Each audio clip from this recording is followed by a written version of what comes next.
Ladies and gentlemen, good morning and welcome to Live Jai-Alai in the Magic City on YouTube's Jai-Alai Channel. I am Andrew Bleckman and I'm here today with Mr. Stu Nyman, and we're pleased to welcome you to this Friday matinee performance of Live Jai-Alai Action. Today we'll have 9 games for you beginning at noon. In addition to fast and fun highlight action, each of today's games offer win, place, show, Quinella Exacta, and Trifecta wagering. And if these terms are new to you, well, we'll explain them throughout the performance. We'll also have a Pick 3 wager in Game 4. The high-paying High 5 jackpot begins in Game 3 with its $2,000 guarantee, and today that will be well over $2,000 in that jackpot. So if someone hits it, they'll be looking at probably at least double of that $2,000 guarantee, if not a little bit more. So if you haven't played the High 5, today might be your day. That jackpot's certainly going to be over that $2,000, looking at over $4,000. Carry over about $3,700 for that. So if you haven't played it, today may be your day to test out that High 5. In addition to the High 5, the all-new Mighty Ocho jackpot also beginning before the start of game number 1.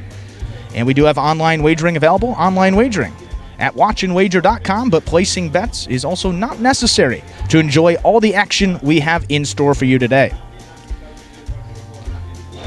And now we do have a few scratches in today's performance. A scratch is when a player is supposed to play today but is out of the program for a variety of reasons.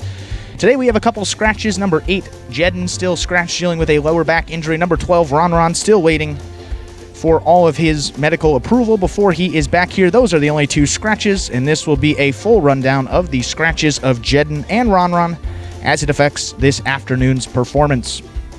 There are no scratches in Game 1. No scratches in Game 1. Game 2, Post 8, scratch. Jedden, replace him with Anderluck. Game 2, Post 8, scratch.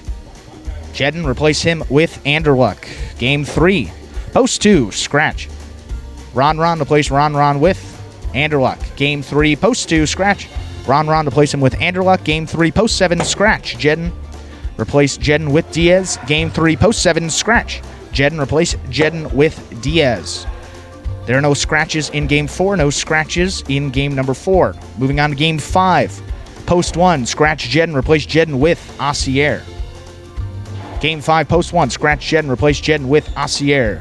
Game 5, Post 5, scratch Ron, replace Ron with Carballo. Game 5, Post 5, scratch Ron, replace him with Carballo.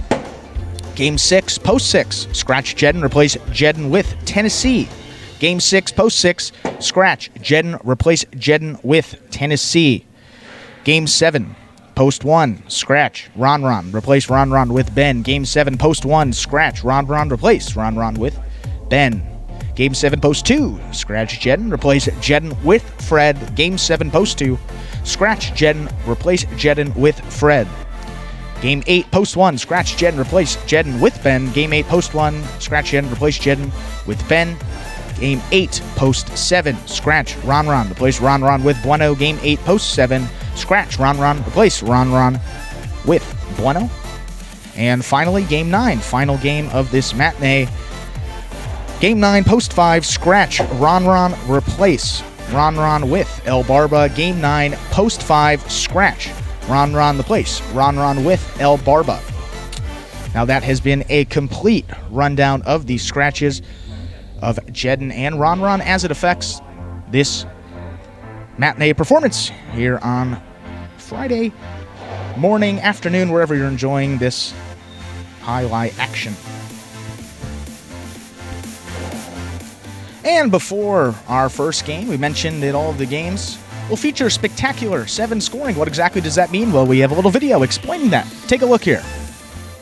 Spectacular 7 singles games are played with 8 players. Each player wears a different color jersey numbered 1 through 8 on the front. These numbers are traditionally referred to as post numbers. Post numbers are used to signify the order in which the athletes will play in a game. These numbers are also used for betting purposes. Don't be confused by the numbers on the back of our jerseys. Those are just for fun. Each game begins when the player in the post 1 red jersey serves to the player in the post 2 blue jersey. The served ball must land between the 4 and 7 lines marked on the court's side wall. If the ball lands between those lines, the serve is good and play continues until one of those 2 players wins that matchup. The player who loses the matchup exits the court and waits for his next turn at the end of the rotation. It's important to note that every game has 2 rounds. The first 7 matchups in a game make up round 1. Each matchup in round 1 is worth 1 point. Round 2 refers to all matchups that take place after the 7th and final matchup of round 1. The number of matchups in round 2 varies from game to game.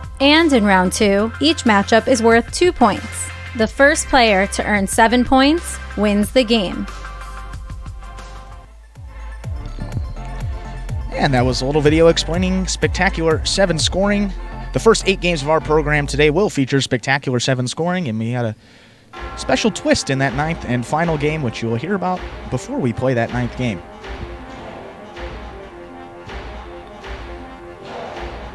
And now we have just under 2 minutes to the start of our first game of the afternoon.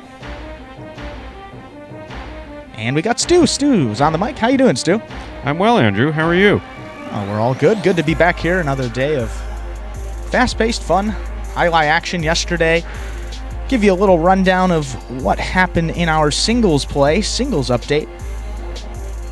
Nice performance there by Bueno and El Barba. El Barba dealing with sickness. He came back. Strong performance. 2 singles wins yesterday. There's Bueno. Picked up his first 2 singles wins of the year in 2 places as well for him. So a nice day for Bueno. And also the top player in our standings, now tied at the top, Douglas. He had 2 wins, 2 places in his 4 games yesterday, in the money 100% of the time. And the Wonder Boy, as we dub him here, certainly living up to that name in yesterday's performance. Now tied atop the standings, him and Ikeda deadlocked at 12 wins on the season each. So something to certainly look forward to here, and those guys will be featured in some of those later singles matches, games 8 and 9. You'll be seeing some of the better players in those late games, so if you want to check those out, stick around. 0 minutes to game number 1. Whistle should be blowing here any second. And we'll hand it over to Stu for the call of our first game.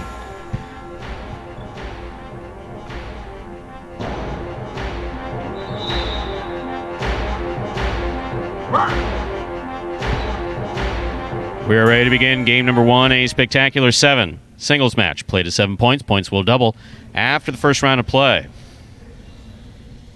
Serving the red shirt at post 1, number 9, Fred. Receiving in the blue at post 2, number 31, Asier. This is our first matchup for this Friday matinee performance.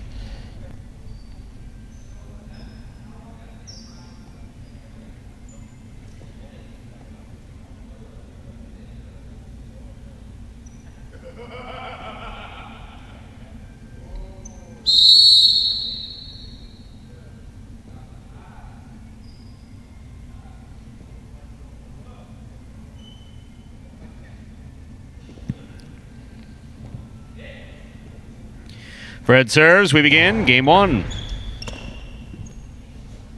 Asier dropped it. Point 1. That'll bring to the court the white shirt of post 3. This next matchup has Fred serving to Juice.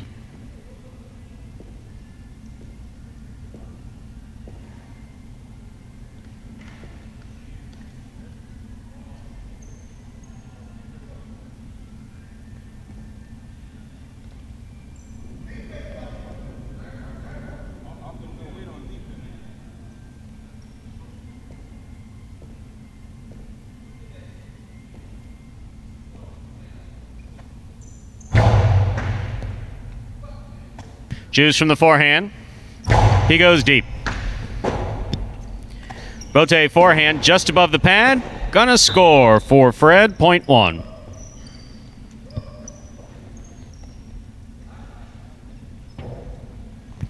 This next matchup has Fred serving to the green shirt of post 4, number 26, Lamonte.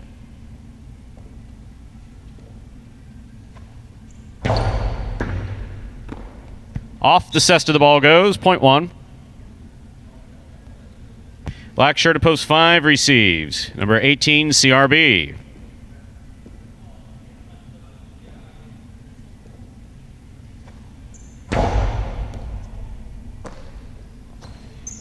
Backhand by CRB. Off the tip of Fred Cesta, point 5.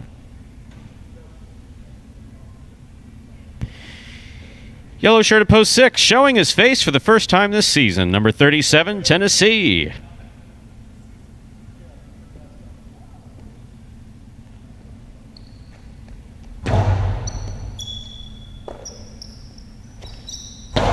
Low backhand by Tennessee. CRB's there.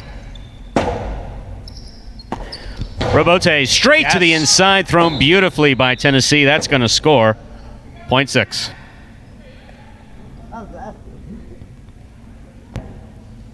Here now, ready to receive. In the pink shirt of post 7, we have number 30, Diaz.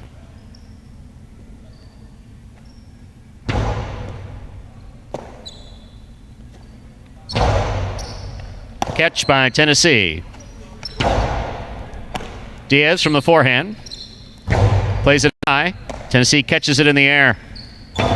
Nice backhand throw by Tennessee. Diaz.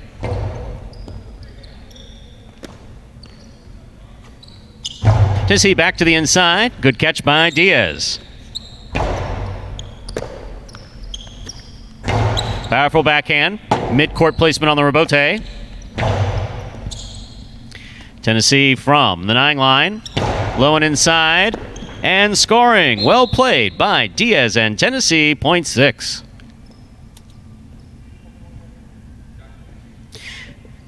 Our next matchup has Tennessee serving to the purple shirt of post 8. Here's number 24, Cool Fitness.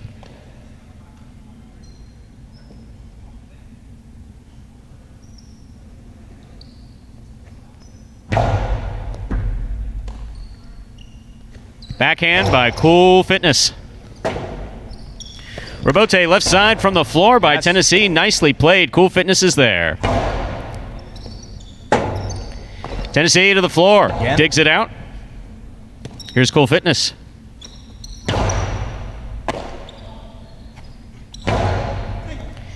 Cool Fitness with a tip ball at the 11 line. 0.6.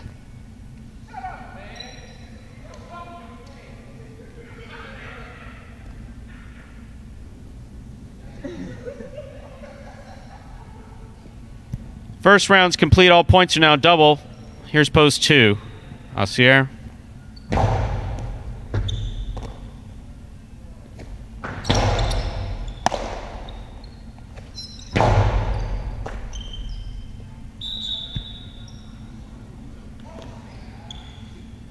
Point 6.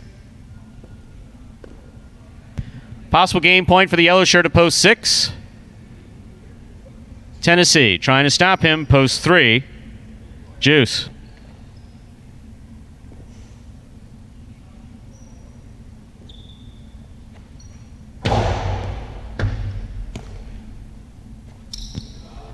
That was supposed to be a Dejada. Not much Dejada in that Dejada. There's the reverse. Juice for the rebote. That is going to score. He sure made up for that lousy Dejada with a beautiful 2-wall. That was nice for Juice. Wow. Never say die. Was possible game. Juice sends him back to the bench. Or stool, rather. Here's post 4, Lamonte.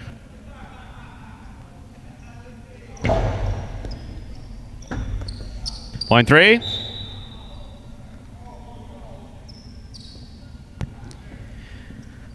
Juice has 4 points. This next matchup has him serving to Fred.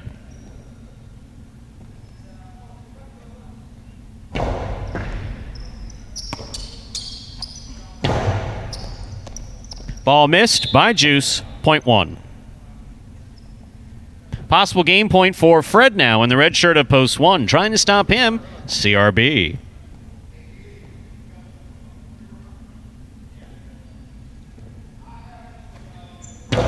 It's a good hard serve by Fred. CRB has it. Sends that reverse too high. Point in game. Red shirt of post 1. Fred. No playoff in our first game. 6 places, 3 shows. Unofficial order finish 1-6-3.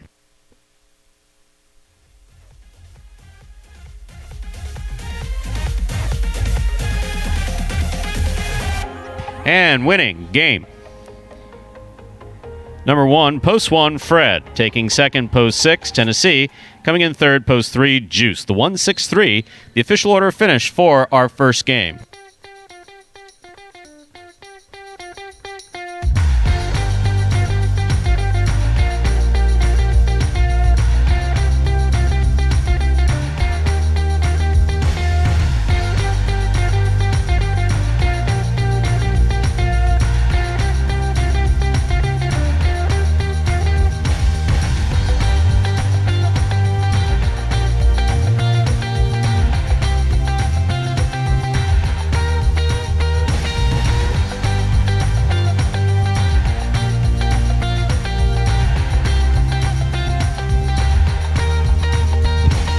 And prices coming across this screen right now. 163 was the finish, $1 exacta. 1.6 comes in $84. Public all over the $2 Canelo 1.6 returns $8.40. $2 try 163, $2.59 even, 50 cent. Try all possible combinations of those three numbers, 64.75. Nice try to start off the day. And that's it for game one. We got the exacta, Canelo, the trifecta. See those win, place, and show prices up there. Pretty solid payoffs for game number one. See, I'm able to do other things. I'm able to have a meeting with Scott and get some information. I'm able to redirect a player. A jack of all trades. And you can do it all. So, as they said in Blazing Saddles, I'm leaving. All right, so that's another one. Have you seen Blazing Saddles? Nope. No. No. When did that one come out? What's it about? Need the whole.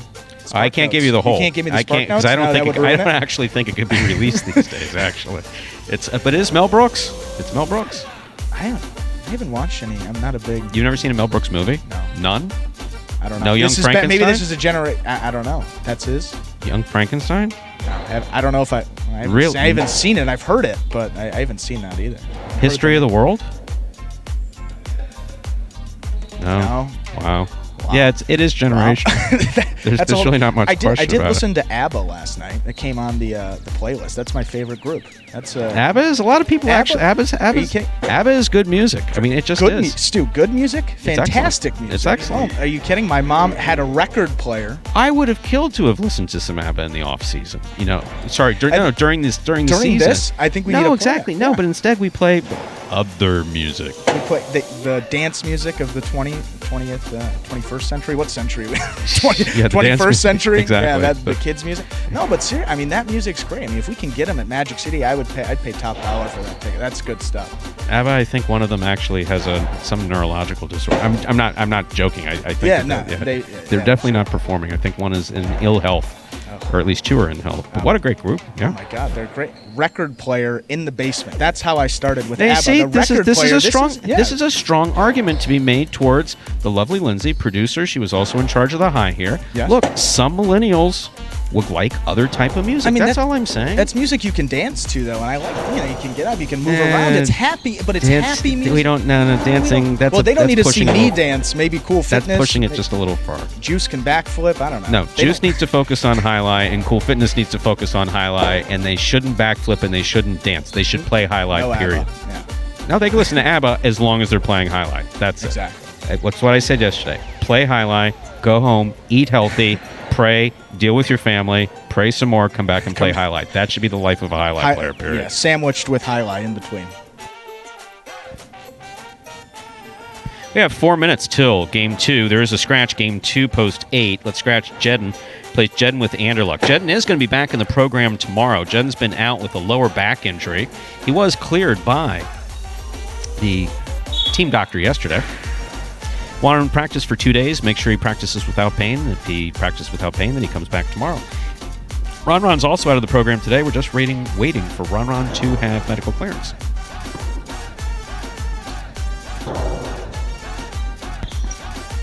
So game two, post 8. Scratch Jedden. Replace Jedden with Anderluck. 3 minutes till we begin game number 2.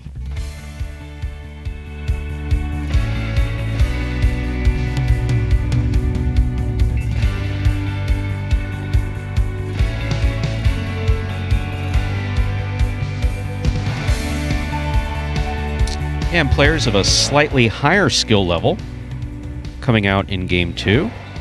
Game 2 began our again, you'll always have to correct me. Double A or triple A? Double A. Double A. Yeah, double A. So now we move up to triple A with a couple features. Anderluck substituting, so he's a feature. Yeah, so triple A. Yeah, when Stu's talking about double A, triple A, MLB type level, think of Jai Alai is baseball. These earlier games are more like double level, obviously double A. Excuse me. All these guys are professional, skill level. Professional players, but lower level, obviously, for those first couple of games. That's what we call those sort of the double-A games, comparison to baseball. In this game, as Stu mentioned, game 2, like triple-A, obviously a little higher level than those double-A players, but just kind of on the cusp of being in that elite level or those feature games, as Stu was saying.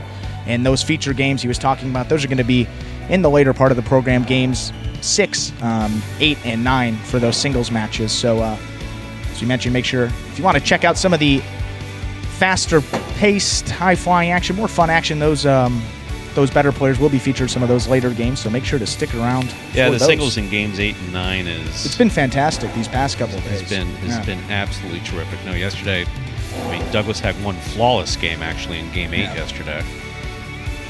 So that was good to see. We do have some substitutes in the later games. Jedden and Ron were supposed to play, but they're out. So...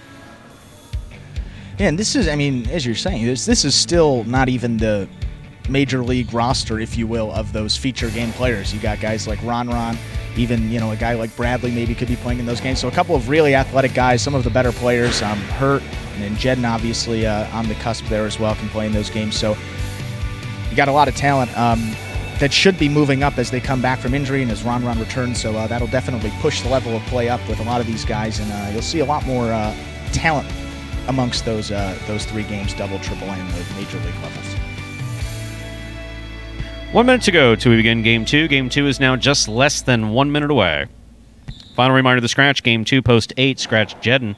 Place Jedden with Anderluck.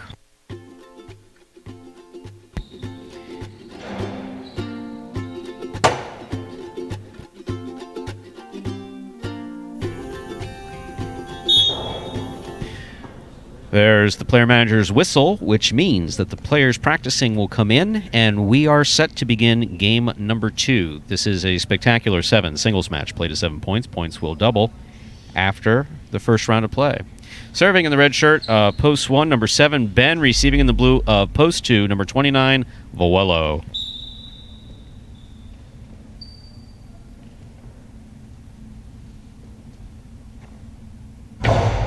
There's the serve. We begin game 2.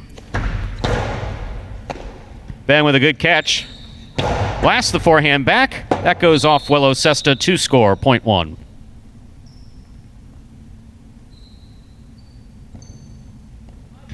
That'll bring to the court the white shirt of post 3. Our next matchup has Ben serving to Bueno in the white of post 3.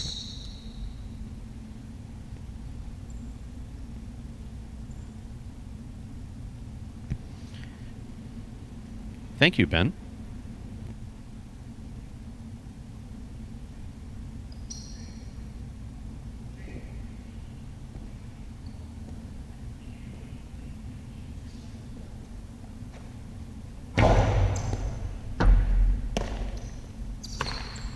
Low runner to the inside, picked off by Ben, and a great catch. Ben sends this one deep. Bueno on the run for the rebote. Forehand rebote goes back to the 9 line. Ben's there. Ben back to the inside. Bueno, rebote left side. It's a 2-all. Wow. Hits the screen before he can catch it. That means that it scores. Well thrown by Bueno. Good effort by Ben to get there. Point 3. Yeah, Bueno just playing so much more controlled over these past few days. Really much different from these first couple weeks. Green shirt at post 4 receiving. Here's Tennessee.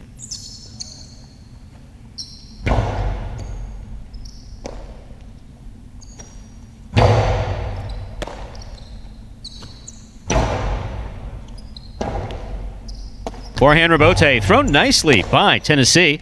Backhand by Bueno to the inside. Tennessee got that away from the overhead screen. High to the front wall.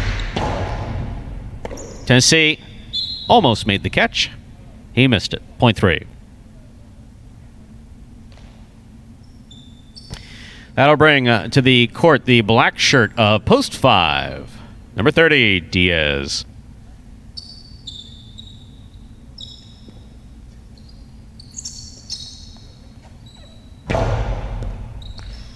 Good catch by Diaz. Bueno from the forehand. Diaz from the left side. He got it over his head nicely. Bueno to the inside, he placed it. What a catch by Diaz. That was beautiful. Bueno takes it on the forehand. Karam. Beautifully played by Diaz. Point 3. By Bueno. Sorry, Chris. Here's post 6. CRB.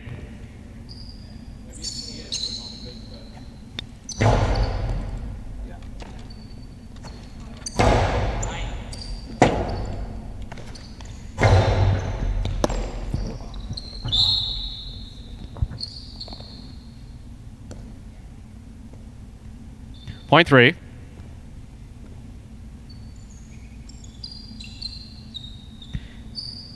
Post 7, El Barba receives.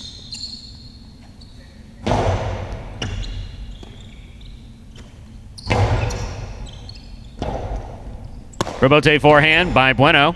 Good catch by El Barba. Bueno from the forehand. Back to the inside.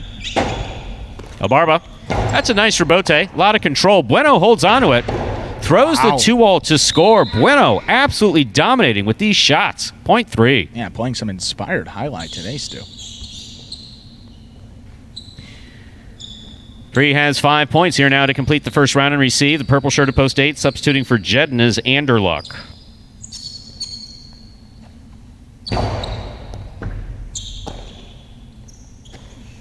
Powerful throw by Anderluck to the inside. Here's Bueno.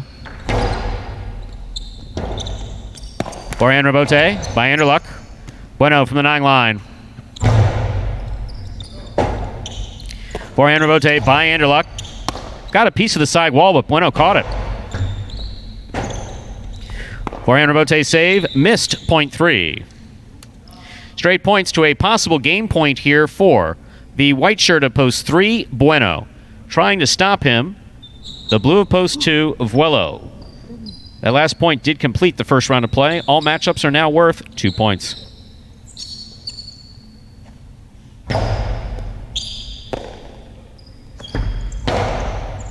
Catch by Bueno. Vuelo with a nice throw to the inside. Bueno with a great catch. Great catch by Vuelo. Vuelo winds up a 2-wall. That did not cut out, but it does score.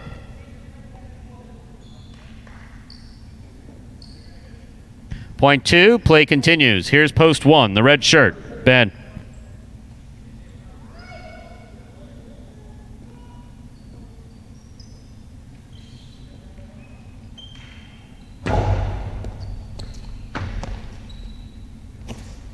Powerful backhand by Ben. Vuelo for the rebote. He winds up. He got it up to the front wall. Ben going backwards, can't outrun the ball. Point 2. 2 has 4 points and serving to the 4 post. Returning is Tennessee.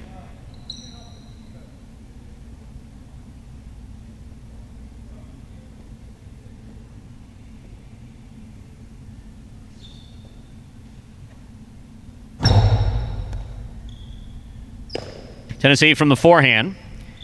Throws to the inside. Big bounce brought down by Vuelo. Vuelo's reverse goes to the overhead screen. That's out of play. Point 4.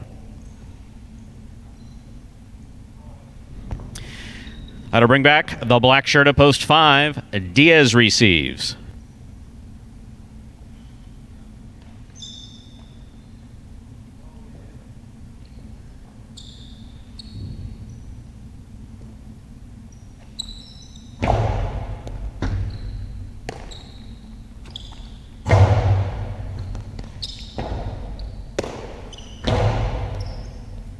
Good catch by Diaz. Almost made. Point 4. 4 on the board with 4 points, serving to post 6.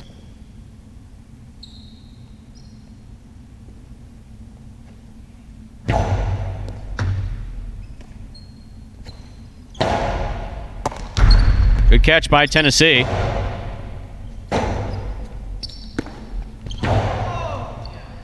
Tennessee makes the catch. Tennessee returns a carom. That's beautifully played, and it will score. Very nice shot by Tennessee. Point 4. 4 has 6 points. Here's post 7.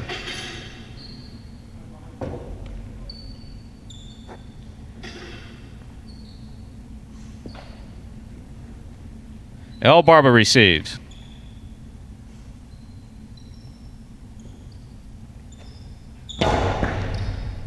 That's a bad serve. Under. Ball's got to land between the 4 and 7 line. Point 7. Play continues. 7 on the board with 2 points. Here's post 8. Anderluck receives.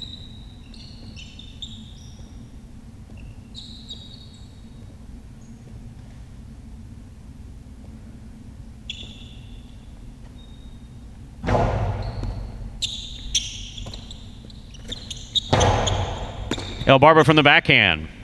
Low and inside. Anderluck's there. Robote, left side. Off the court. Point 8.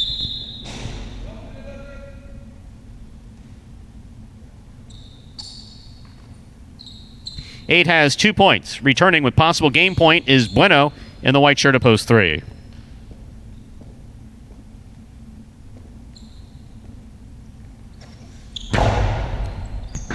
Anderluck going for the ace. Bueno made a fantastic catch. I mean, that was a picture-perfect serve by Anderluck.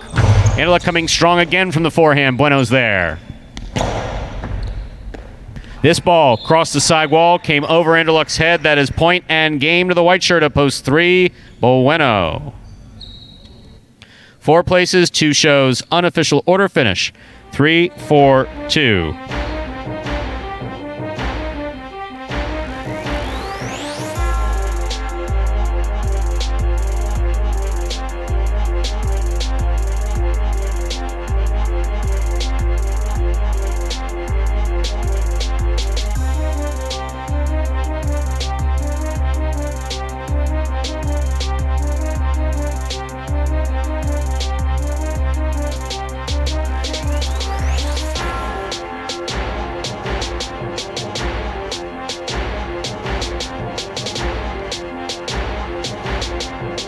Coming in first, post 3, Bueno. You had a great game. Taking second, post 4, Tennessee. Coming in third, post 2, Vuelo. 3-4-2, the official order of finish. There are your prices. The Quinella 3-4, 26-20. Trifecta 3-4-2, 294.80. Up next, ladies and gentlemen, Game 3, Spectacular 7, doubles match. The first of our 3 doubles games in today's performance.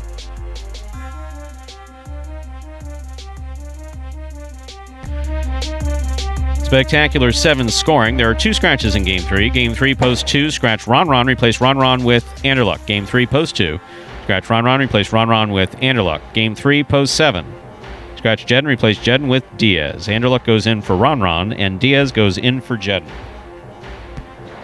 Post time, just about 8 minutes away.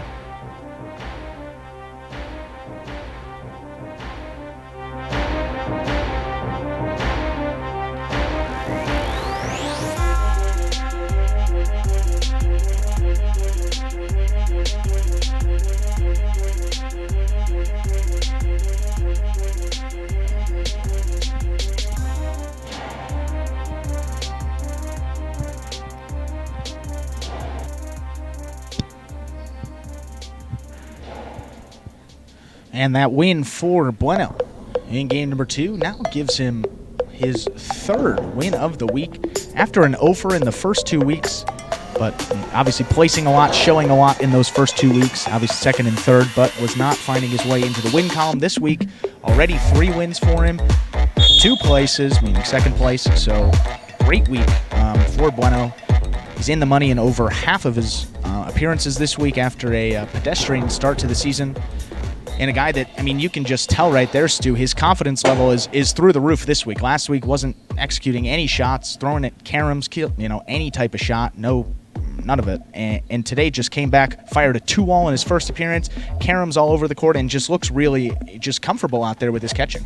Definitely playing a lot more relaxed. I don't think there's any question about that. I'll tell you something, the thing that I'm most impressed with, in addition to Bueno's kill shots that last game, that last serve by Anderluck. I mean, One of the things that we talked about was, I mean, we've talked about Anderluck's serve repeatedly, and obviously with a traditional background in Jai-Alai, I tend to prefer strong right-sided players. I like to see good form, all of these things.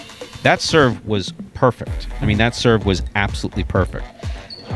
He knew that Bueno had possible game point, because if nothing else, they hear it when I announce it.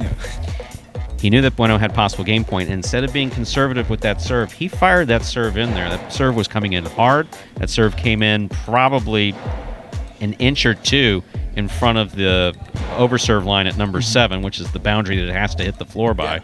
Went straight to the corner. And to Bueno's credit, he hung in there. He stuck his cesta in the corner. This is why when we talk about how you want to serve, you put your opponent in the corner. And that's a perfect example of why. Bueno was in a completely defensive posture, still came out and won the point. I think that was absolutely terrific. No, that was just a great catch. And sometimes, off that sidewall, you were saying it's just the spin, and it changes every time it hits one of those walls. So when you have to make a catch that quickly, coming that fast, hitting that spin, you're just kind of putting your cest out there, and you really got to dig into that sidewall to make the catch. And credit to Bueno there, and got him the win. And game 3 is going to mark the first of our 3 doubles games in this matinee performance. We've got some updated doubles standings. It's only about a week and a day into our first doubles tournament. This first doubles tournament will last through the end of June, so these players will have the same partners, unlike if you've watched Jai-Alai before, they switch partners in doubles. Here at Magic City, we keep the same partners, give them more of a team feel, so you can kind of cheer on the same teams. These guys can develop a bit of a rapport with their teammates. It was pretty interesting, and we got those top standings here. Tennessee and Bueno, they got 4 wins, taking the top spot right now in our standings, and a 3-way tie for second place. We got the team of Douglas and Lamonti. Douglas, last year's doubles champion, playing with his partner Rock. There's Douglas again. He was our singles champion as well, so the best player on our roster. Paired with Lamonti, they've got 3 wins. There's Carballo and Juice. Carballo, also one of our top singles players. His partner Juice. They've got 6 places, Stu. That's it's pretty impressive. So that's a team that you don't want to say the word maybe minimized, but they've kind of left some out on the board there with those 6 places. Maybe could have turned 1 or 2 of those into a win. And then also Ikeda and Fred, they are tied there with 3 wins. So kind of a 4-headed race right now, but a long season, and you got a couple teams at 2 wins, Kubala and Asier, Anderluck and Diaz, Vuelo and CRB, and then the team of Ben and El Barba, maybe on paper one of the most intimidating teams. 2 of those AAA MLB level type players on this roster playing together. So certainly they can always put it together and get a quick win. And they've only played in half as many games as some of these other teams. They have the highest in the money percentage, coming in the money 64% of their doubles appearances. That is the team of Ben and El Barba when they play together. So for the betting public, obviously, interesting point there. And second in the money, the team of Douglas and Lamonti.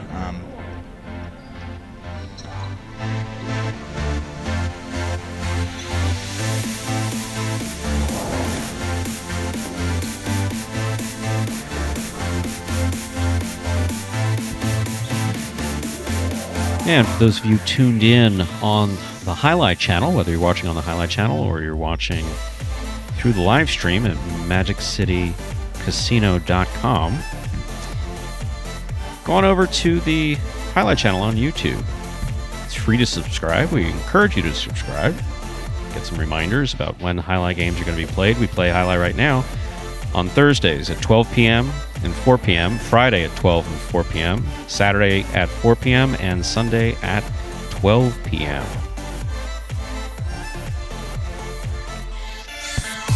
So like and subscribe, and you're, of course, if you're on YouTube, you're more than welcome to participate in the live chat.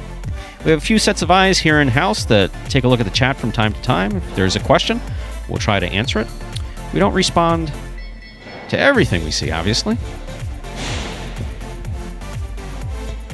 But your feedback, and more importantly, your participation, is greatly appreciated. Yes, absolutely.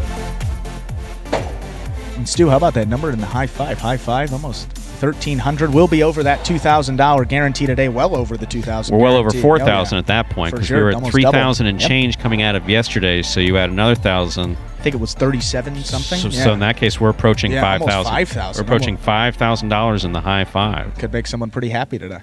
Now, of course, you have to be the only ticket that gets in on that high five. So, and to play the high five, you correctly pick the winners of games 3, 4, 5, 6, and 7. With that, we're ready to begin today's first doubles game, a spectacular 7 doubles match. Play to 7 points. Points double after the first round of play. Serving in the red shirts post 1, we have CRB and Vuelo. Receiving in the blue post 2, Rock. And substituting for Ron is Anderluck.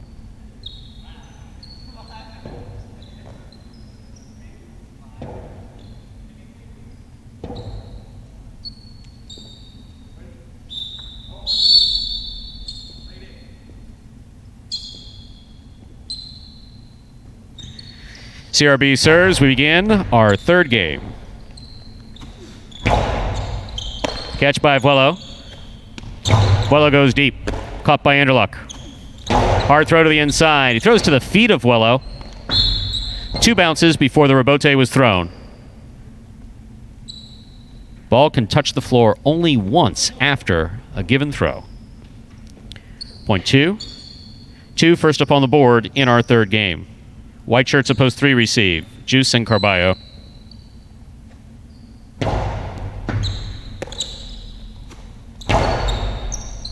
Anderluck with a great catch at the 13 line.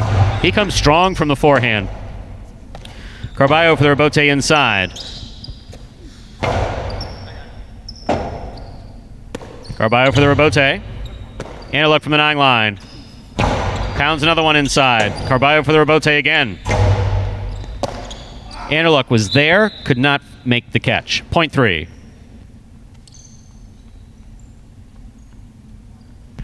Green shirts a post 4 receive. Asier and Kubala.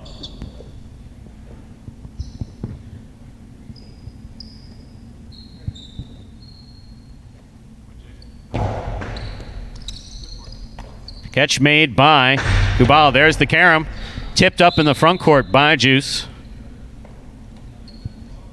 Point 4.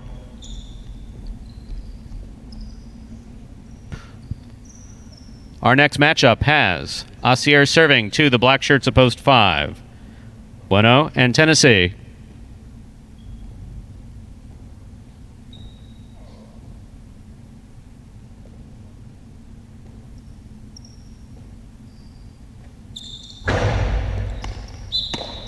A legal carom serve. Ball touched the side wall before it touched the front wall. On the serve, the ball must go straight from the cesta to the front wall. This point goes to the 5. Here are the yellow shirts of post 6, El Barba and Ben.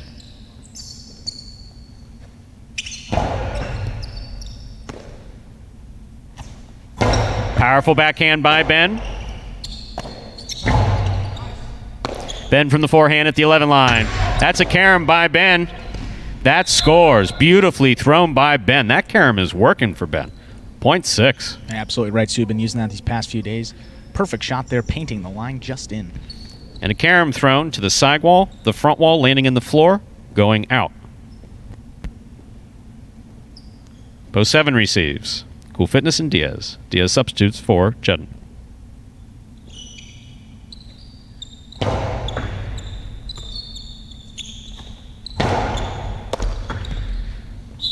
El Barba ran in, tipped it down, point 7. Here now to complete the first round and receive the purple shirts of post 8, team of Fred and Ikeda.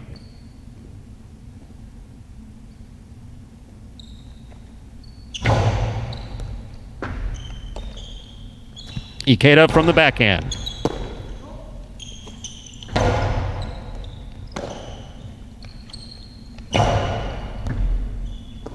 Ball tipped in the backcourt. Point 8.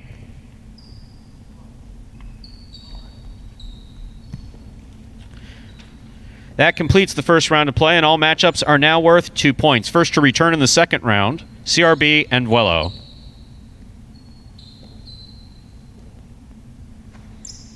Another good serve by Fred. Very good serve by Fred. Crossing the side wall in the service box and doubles. That's exactly what you want. Point 8.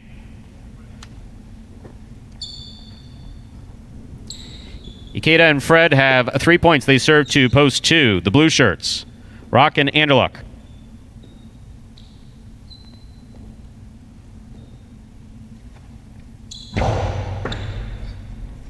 Anderluck with the catch.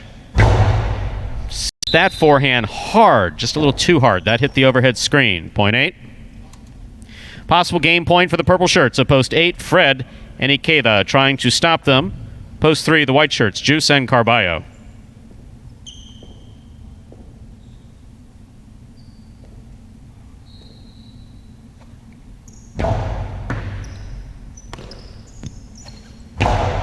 A little too hard. That hit the overhead screen. Point in game. Post 8, the purple shirts, Fred and Ikeda. 8 wins it. We have a long playoff for second and third place. 4, 5, 6, 7, 2, and 3. 4 first serves, 2, 5.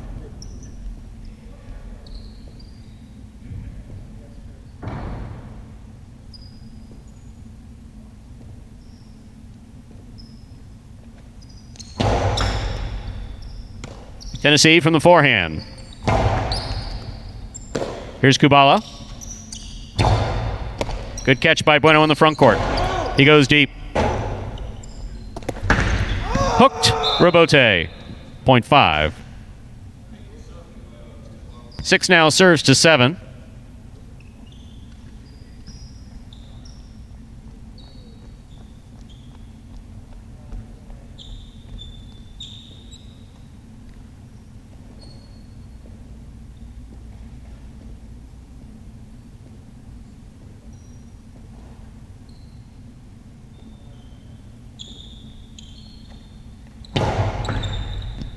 Cool fitness from the backhand. Nice and hard to the inside. Ben's there. Ben with a strong backhand. Robote forehand by Diaz. El Barba has it in the front court. Backhand clip to side wall. Ben with a leaping catch on the forehand. Very nice. Here's cool fitness from the 13 line. Robote by El Barba. Mid-court placement. Cool fitness is there. Dropped it. 0.6. That's a great point there for Ben, using his receiver skills there to help him catch that one. 2 now serves to 3. The winner of this point meets 5 and 6 in the continuing playoff for second and third place.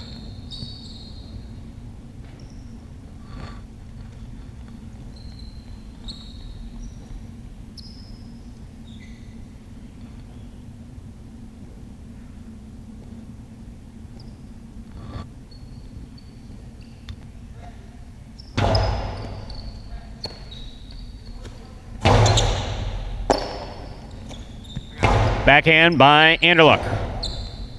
Robote forehand by Carballo. Anderluck's there. Hard throw. Carballo looks for the Robote. Carballo goes to the floor, sends it to the overhead screen. 0.2. 5, 6, and 2 remain in this playoff for second and third place. 5 first serves to 6. Again, this is a playoff matchup.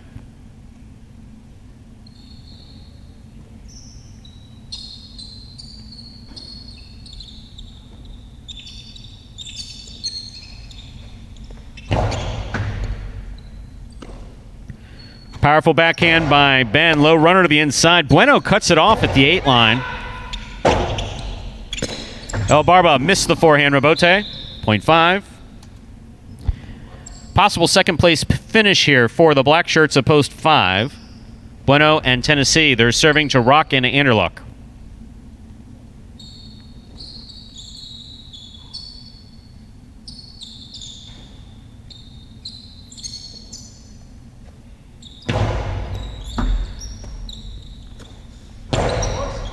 Bueno from the 9 line.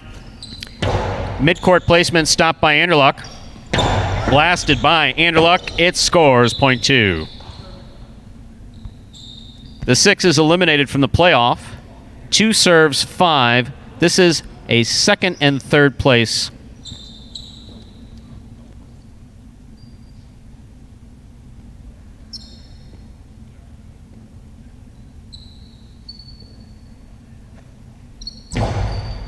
Bueno picks the serve. Sends it back. Anderluck for the Robote. Saved it on the forehand. That was nice. Tennessee moves up. Tennessee, hard throw. Comes in on Anderluck, but he makes the catch. Bueno from the backhand. Too hard, too high, out of play. Point. And place 2. Post 2. 5 shows unofficial order finish. 8, 2, 5. 8 comes in first. 2 comes in second. 5 comes in third. We'll have your prices in a moment.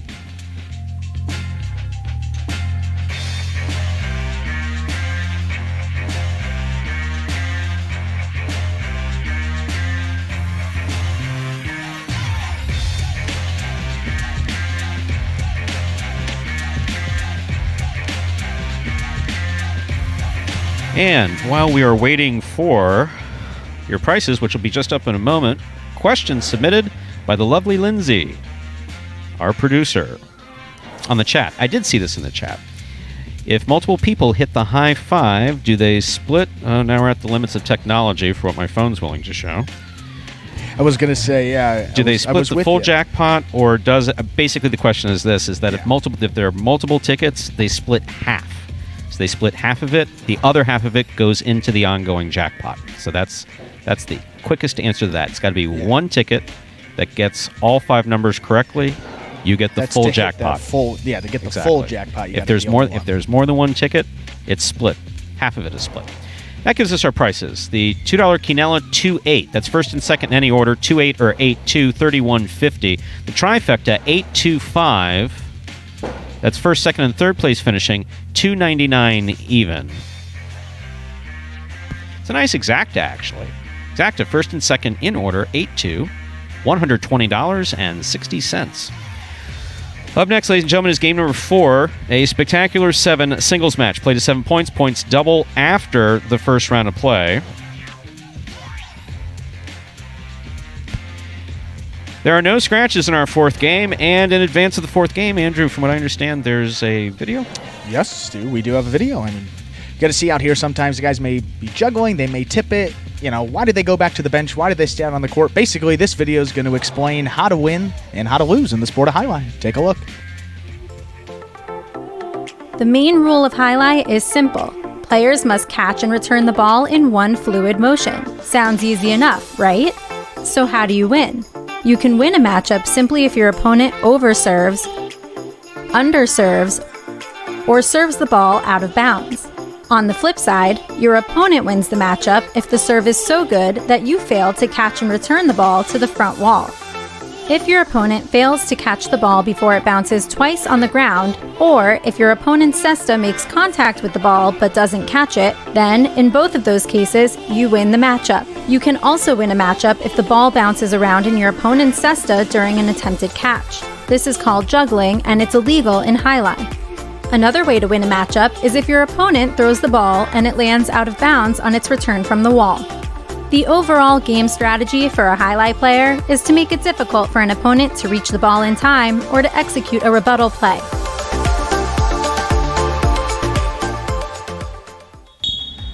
And we are back. Thank you for watching that video. A little bit more about how to win and how to lose in highlight. And now, Stu, we had a really long playoff in that last game. Now, you see, I'm often, some criticism that I get is that I'm a little hard on the players. Yeah. Now, from a purely announcing standpoint, this is true. Yeah. You don't want a public address announcer, play-by-play, to basically sit here and go, Yeah, right. I get that, Yeah. Obviously. Now, this is where the mix of my responsibilities as director of the program and trainer kind of come in play. So I'm literally commiserating with players who do something that they're not supposed to be doing. But just as I'm willing to give criticism out, not inappropriately so, I don't think. No, if you wish to differ with, it's always good to just acknowledge. Yes, you do a good job with that. It's also appropriate to point out when they do something good. And realistically, that last game was great. Yeah. I mean, that last game, there were no silly mistakes. Guys did not try to throw beyond their skills. Everybody, for the most part, played very well, which was just very good to see. And that's really what you see. Right, and that's really what you want to see. Right, and in year 3, Stu, some of these guys are still learning. They're still refining their skills. So, obviously in your role, you're a coach and sort of announcer, if you will, in those both roles. So, you have that unique relationship where you can be a little harder on them, and you want to be honest with them. They want to improve their. These guys are so competitive that they want to get better, and it kind of be doing them a disservice to not be dishonest. And exactly. Why would I not point out? Right, and also for those of you who are tuned in and you're watching. Yes, the announcing is going to be a little bit more honest than you may be used to for most sports, to elsewhere, and we get there. We hope that you're comfortable with it, and it's by no means disrespectful. At all. It's really not. Yeah. Obviously, my wish for every one of these players is that they would absolutely not play fantastic, but as good as they're able to play. Yeah. And most of them still have room to go. Yeah. There's absolutely no question about that. With a program that's only 3 years old, with some players that have only had a year of experience, like Lamonte, Douglas is an outlier. I mean, Douglas is definitely an outlier. There's no question about it. Yes, he only has last year as far as experience, but he's something unique in the entire world of highlight. He just is. Yeah, sometimes. And that's if he was in Spain, if he was in France, no matter where he played. If he played at the Evil Empire just up the street, if he wherever, it doesn't make a difference. He would just be excellent no matter where he's played. So he's only played a year, but then for some guys that have played 2 years and there's one or two that, they just haven't gotten it or haven't gotten it yet. Yeah, it's going to be really interesting when they have that U.S.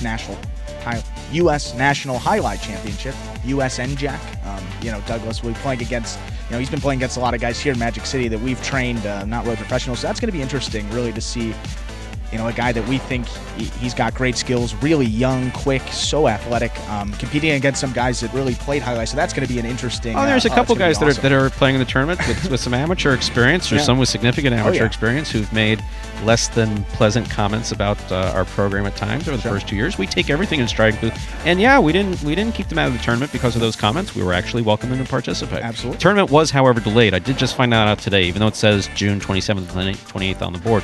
Everything in this day and age has to be fluid. Yeah. We're very lucky. We're very fortunate to be playing. We're so appreciative of the support that you're giving us by watching. But one of the things that is changing is that the tournament has been delayed to about a month, to the end of July 25th and 26th, I believe it is. But no, that tournament where it's going to be a mix of current players, former players. We have current professionals from one of the other facilities. That's good. Professionals from here. That's going to be great. A ton of fun. Oh, yeah. And we're ready to begin game number 4, a spectacular 7 singles match. Play to 7 points. Points will double after the first round of play. Serving in the red shirt of post 1, number 31, Asier. Receiving in the blue of post 2, number 24, Cool Fitness.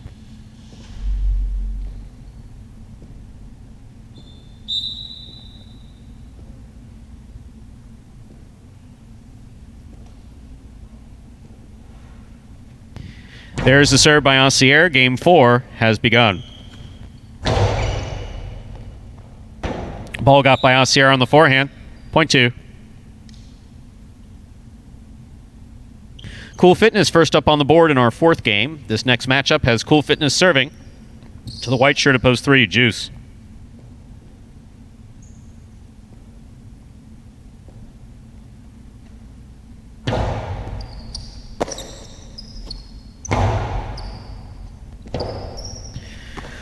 Robote left side. It's a 2-all. Taken by Juice. Juice with a nice changeup. Now that is a legitimate Dehata. That ball bounced twice by the 4 line. Very good. Point 3. Dehata the drop shot to score. Here's Fred.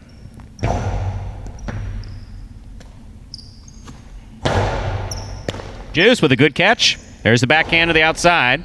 Midcourt, actually. Fred's there.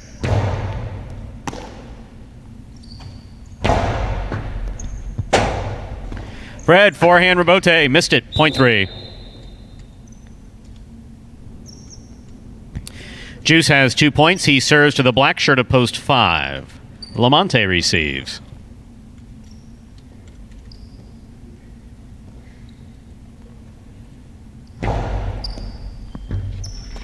Lamonte on the backhand. Nice backhand. Caught on the forehand of Juice. Cortada just above the pad. Lamonte reaches around Juice to make that catch. That Dehata was ill-advised. Robote by Juice, nicely played. Outside placement, picked up by Juice and a great catch. Carambola by Juice. Lamonte stops it. Cortada by Lamonte. Juice stops it. That's the Robote by Lamonte. This point is still going. Here's Juice. Juice sends it back. Lamonte going for it, tipped it. That is excellent play by these two players. Lamonte and Juice. Very well played. That's also some of the best points these guys have played in their Magic City career. That's just a great rally for both of them. Credit to Juice there for getting that point. Here's post 6, Diaz. This matchup has Juice serving Diaz.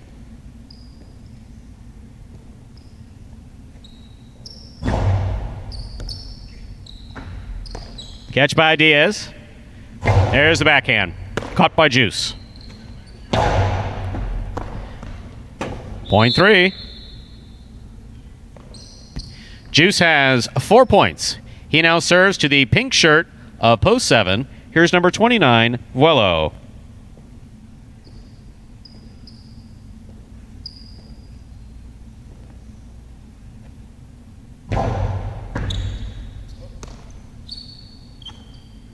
Oh, a nice forehand to pass. Robote hits the overhead screen. Point 7.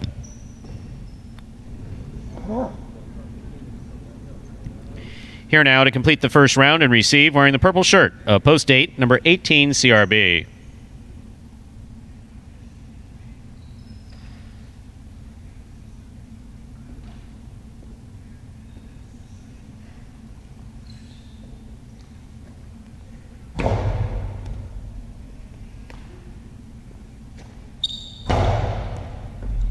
Good catch. Well, almost made. He had his cesta up there. Could not bring it in. Point 8. Last point of the first round goes to CRB. This next matchup has CRB serving to the red shirt of post 1, Acier. All matchups are now worth 2 points through the end of the game.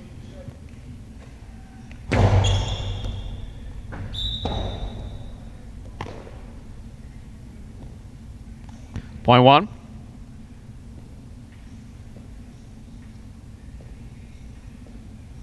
Here's post 2, Cool Fitness.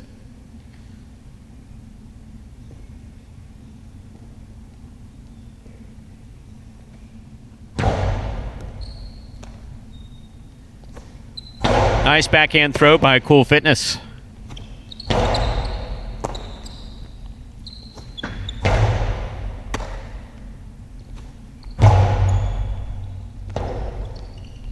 Cool Fitness makes a nice rebote. He shows a lot of control there. Acier missed it at the 6th line, point 2. And not so much a speed of the shot there, just the placement along the side wall. It's a tough catch for Acier. Sometimes slow balls are the most difficult to catch. Absolutely. They just are. Next matchup has Cool Fitness serving to Fred in the green of post 4.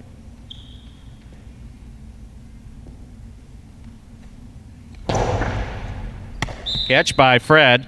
That was, however, an underserve. Ball must land between the 4 and 7 line. That fell short of the 4. This point goes to post 4. Fred will now serve to Lamonte in the black of post 5.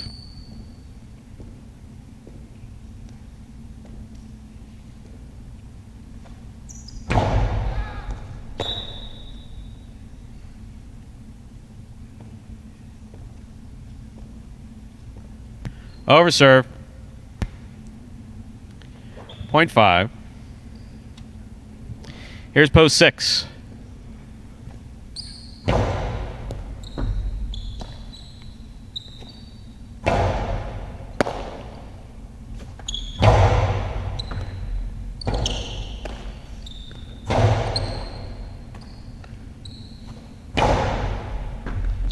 Diaz sets for the rebote, plays it from the left side.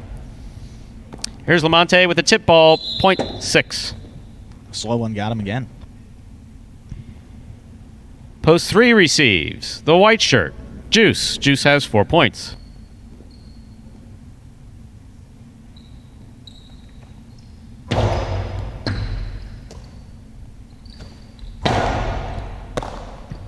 Hard forehand scores for Juice, point 3. This gives Juice possible game point. He has 6 points. Trying to stop him in the pink of post 7, Vuelo.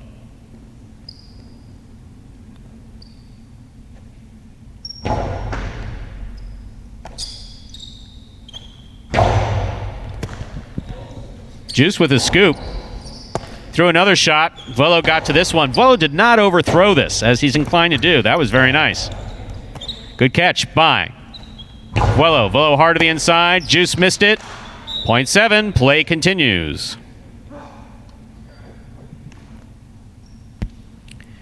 On the court, ready to receive, post 8.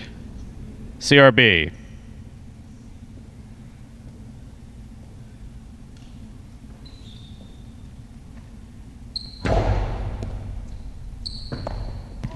Ball crossing the wall behind the 10 line and scoring, point 7.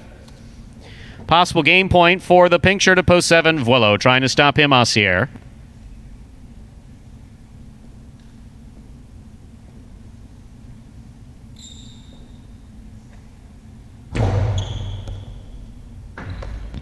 Acier's got it. Returns it low and hard. Here's Vuelo. Acier for the rebote. A soft touch, 2-all. Vuelo moves up. Sends it back. This rebote is coming all the way out. Osier's in there. He makes a great rebote. Great catch by Osier. He holds on to it. Returns it hard. Vuelo's there. Vuelo to the floor. Just missed it. Excellent effort by Osier and Vuelo. Point in game. Post 7. Vuelo. 7 wins it. 3 places. 2 shows. Unofficial order finish 7-3-2.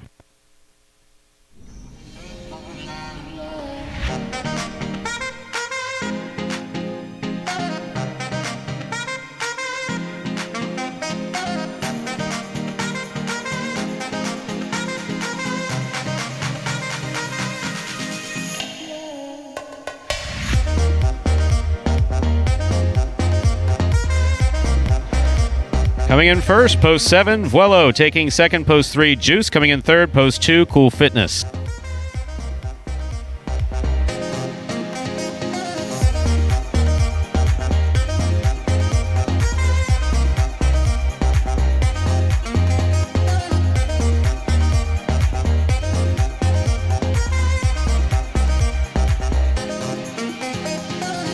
There are your prices. $2 quinella.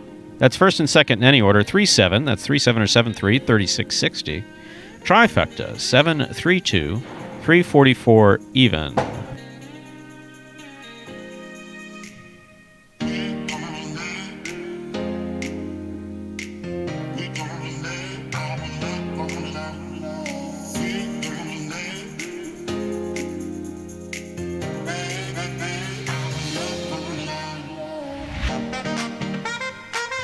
Up next is our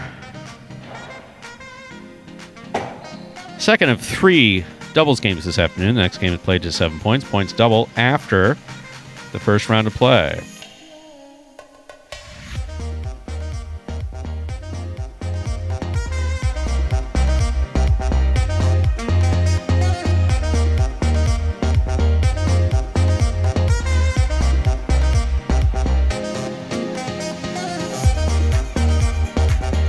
And if I'm not mistaken, we have got another video. Yeah. You know, and this whole concept here you're seeing at Magic City Jai-Alai started with one man's idea. And they actually ended up making a whole documentary about it. The great Billy Corwin came in, and it is just awesome. And won Best Documentary 2018, I believe it was. Absolutely. 2018 at the Miami Film Festival. Yeah, and we've got a little preview of that, and it just talks about sort of these guys' transition into playing Jai-Alai from other sports. Here's a preview right now for you guys, live on the Jai-Alai Channel. Miami a hustle city, man. Everybody got more than one gig. One stop, boy, $20. I'm not your neighborhood Uber driver. I do luxury. And then I have another job. I play Jai-Alai.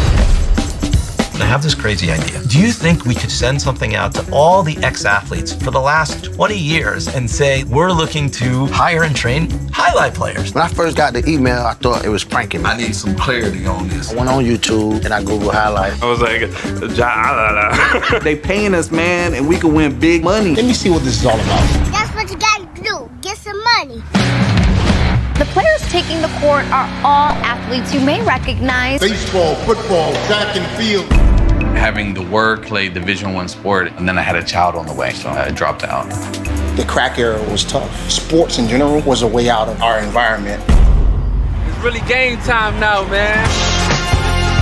Blood, sweat, and tears. We got the streets on fire. This is gonna be the first time that my kids will be able to sit in the audience and root for their father. Who wants it more? This is a sacrifice I think is going to pay off in the end. This is a dream for me. I gotta win. Can't get drama better than this. Jai-Alai became the new hustle. Let's get ready to play.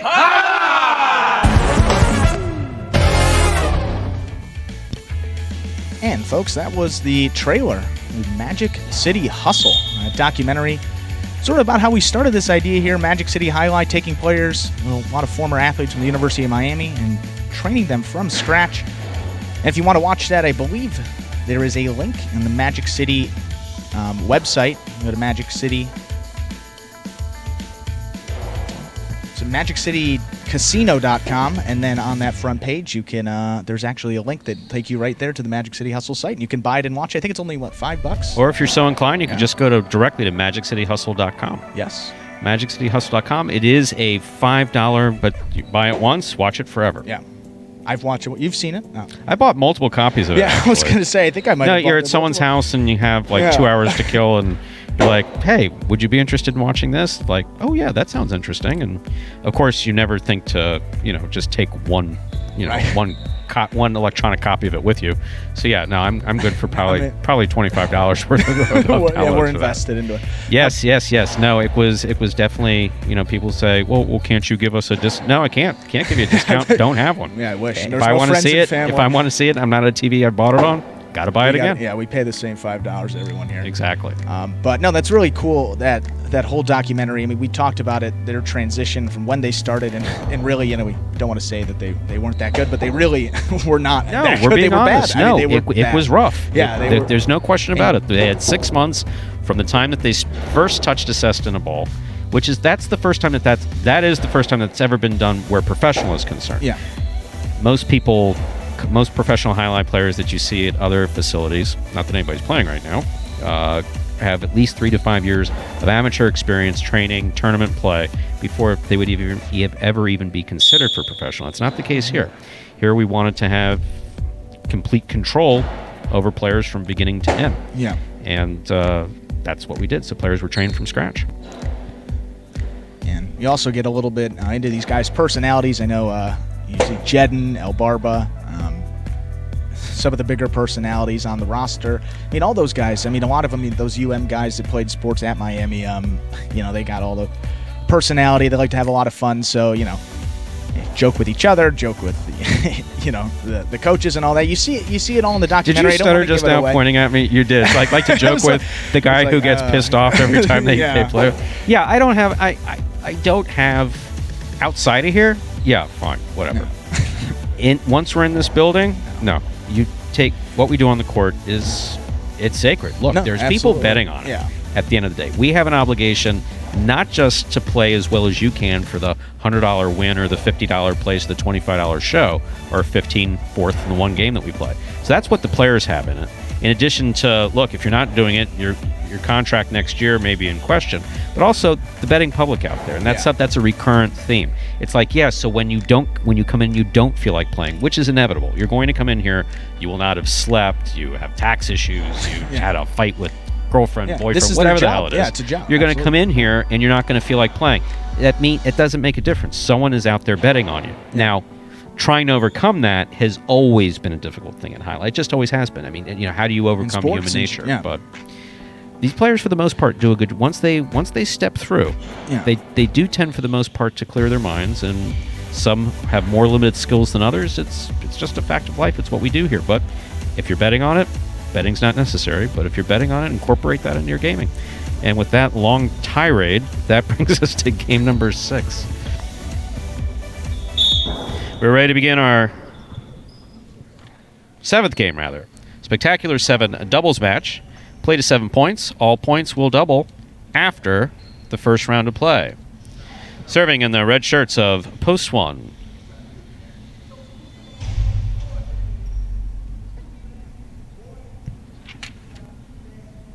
Game 5, rather. I'll get it right.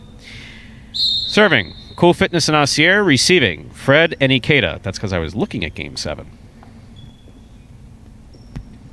I was just saying about mistakes, right?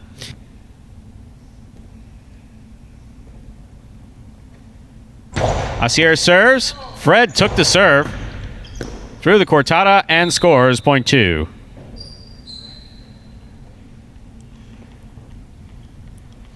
That'll bring to the court the white shirts of Post 3, Lamonte and Douglas.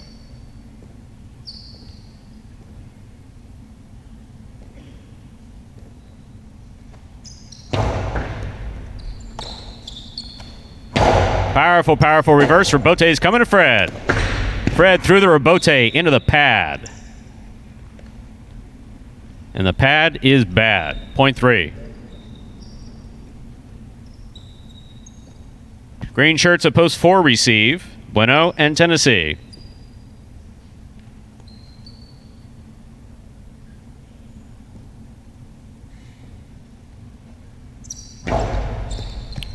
Bueno lets this serve go to Tennessee. Tennessee threw that to the overhead screen. That's out of play. Point 3. Black shirts of post 5 receive. Rock in the front court substituting for Ron in the back is Carballo.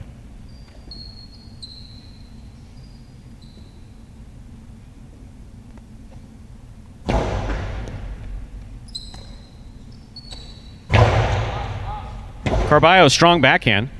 Kept it away from the overhead screen. That's a nice rebote by Lamonte.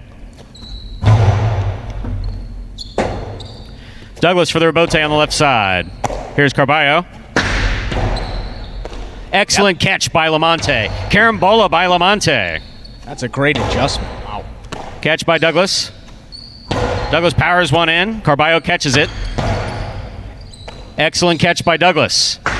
Carom by Douglas is going to score. No one was close to it. Beautifully thrown. Point 3.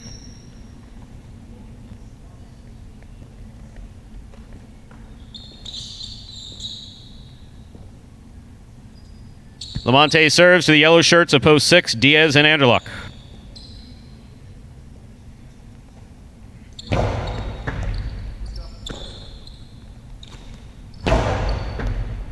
Excellent catch by Douglas. Powerful, powerful reverse. Taken on the forehand of Anderluck.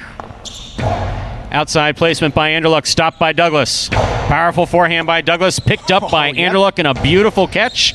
Here's Douglas on the backhand from the 11 line. Harden low to the inside. Ball was tipped by Anderluck. Point 3. Really up the pace on that point. These guys have come out firing in these doubles games, Stu. 3 on the board with 4 points. Here's post 7, El Barba and Ben.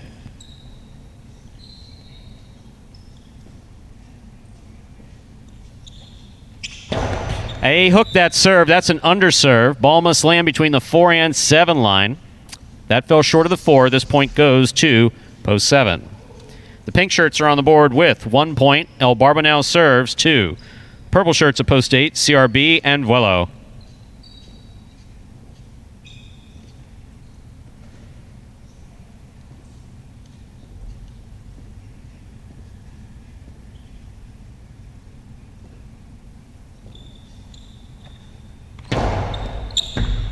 Vuelo from the backhand. Nice throw to the inside. El Barba for the rebote. Karam lands off the court. Point 7.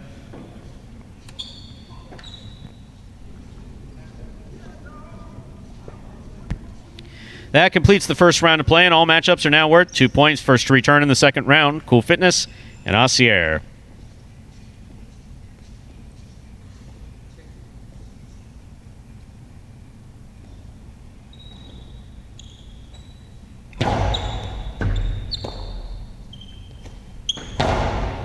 El Barba makes the catch. Hard and low backhand picked up by Cool Fitness and a beautiful catch. At reverse, though, too hard, too high, out of play, point 7. Our next matchup has El Barba serving to Fred and Ikeda.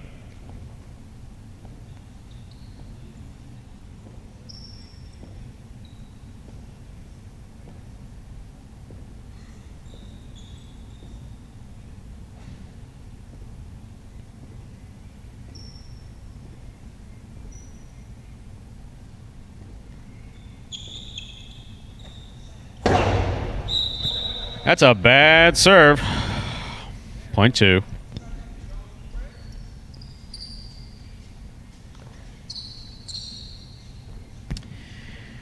Here's post 4. Bueno and Tennessee.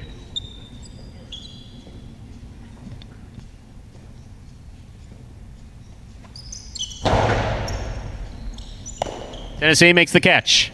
Nice throw by Tennessee. No one home for the rebote. Point 4.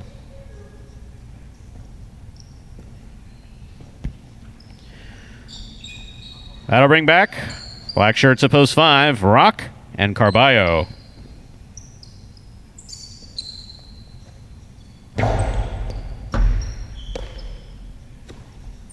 Carballo on the backhand. Rebote to Bueno. Forehand rebote by Bueno. Carballo's there. That's the throw. Excellent effort by Tennessee to try to get there. He had Bueno locked up on the inside, saw it through the carom. 0.5. Rock now serves to the yellow shirts, opposed 6, Diaz and Anderluck.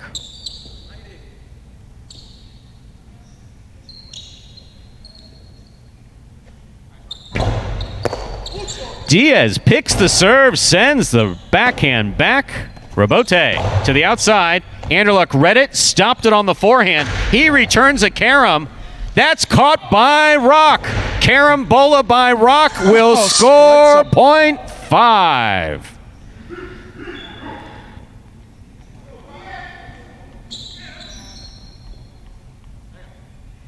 Excellent play by Rock. He now serves to the white shirts opposed 3, Lamonte and Douglas.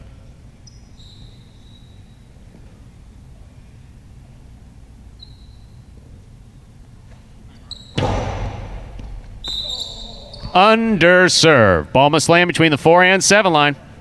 That fell short. Point goes to the 3. Possible game point for the white shirts opposed 3, Lamonte and Douglas trying to stop them. CRB and Vuelo.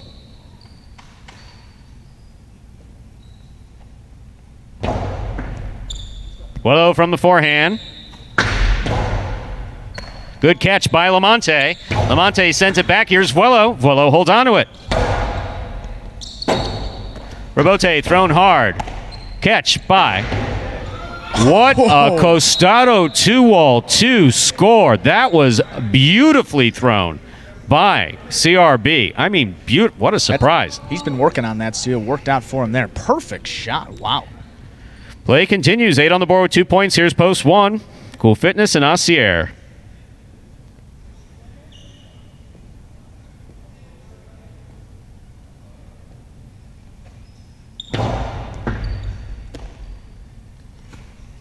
Powerful backhand. Well for the Robote. Lets it go to CRB. Acier aggressive from the front court. Cortada gets by Vuelo and scores 0.1.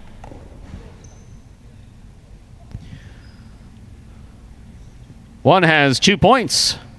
In this next matchup, Acier will serve to the pink shirts opposed 7, El Barba and Ben.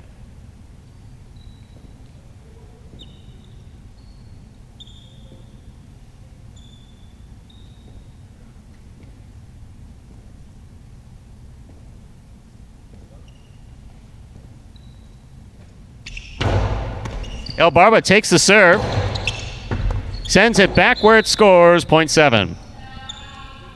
Possible game point for post 7, El Barba and Ben. Trying to stop them, post 2, Fred and Ikeda.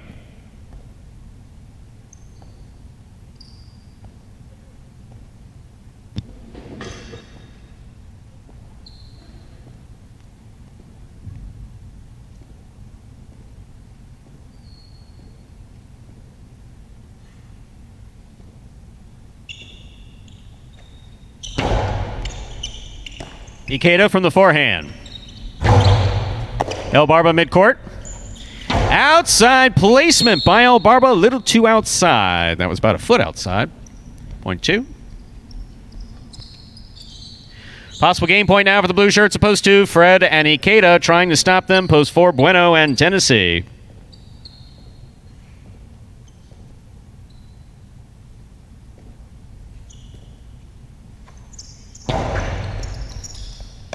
Tennessee from the forehand. Picada, big bounce to the inside. He gets it over Ikeda's head. No one's there for the Robote. That is beautiful positioning by Tennessee. Excellent play. 0.4. Play continues again. 4 on the board with 4 points. Bueno serving. Post 6. Diaz. Anderluck. Anderluck on the catch. There's the throw. Tennessee's out of there. Here's Bueno. Anderluck on the backhand. Nice and hard and low. Bueno picks it up. Scoop on the forehand of Anderluck. Beautiful forehand play to the inside. Swing and a miss. 0.6. 6 has 2 points. Here, the black shirts opposed 5. Rock and Carballo. very much anyone's game. Yeah, Stu, sometimes happens like this. Seems like no one can close it out. We'll see here how that plays out. Diaz with a good serve. Carballo's going to take it from the side wall. Diaz takes it in the air. Nice backhand. Here's Carballo. Catch by Diaz. Diaz got assessed on it beautifully. Just dropped it as he was winding up. 0.5. This is possible game point here. This is actually game point. The game cannot be played beyond 7 points. 5 serves 3 for the game.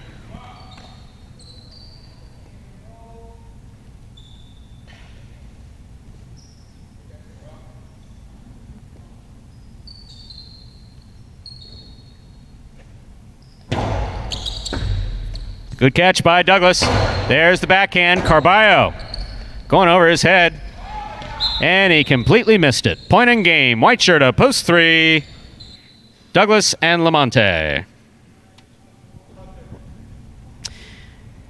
Remaining teams with 6 points play off for second and third place. 7 has 6. 5 has 6. 7 serves to 5. This is for second and third place.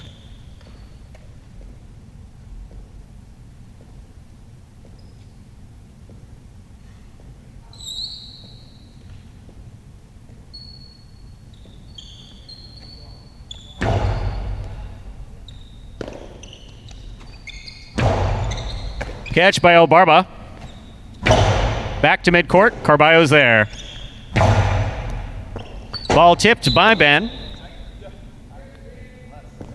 Point and place to post 5. 7 shows. Unofficial order finish 3, 5, 7.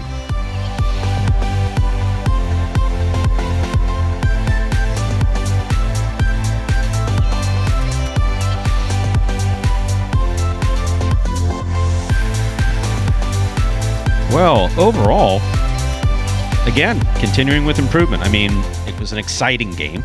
Yeah. In addition to being exciting, there was some good play. There were a couple mistakes. El Barber threw a forehand, going for the kill shot. When we say outside placement, it means he has it on the forehand. He throws it to the outside of the court, trying to get it to off to the player's right, and he wound up throwing it a few feet off the court. Other than that, it was pretty clean play by all the players. Overall, so tremendous effort, no question about that. Yes, do it. And just over the course of these couple seasons, you see when players start to make good plays, and particularly in doubles, I mean, it seems like those good catches are almost contagious. You know, guys are out there, one guy scoops one, and they're so competitive that, you know, maybe it's the next guy mindset, like, hey, I want to do a little bit better than him. So it's just, you know, the competitive background of these guys, they're all athletes. They all just want to win, you know, every time they're out there. So, you know, you can see that they're always trying to, you know, one up, and that's maybe explains why that play was so good that game. It's just kind of from like 50 to 100, wouldn't say 0 to 100. We had some good play, but, you know, just the way the guys were throwing it, the speed at which they were throwing it, the kill shots they were going after, just completely different. That gives us our prices from Game 6. The Exacta 3-5, 91-40. Their consolations in the Quinella.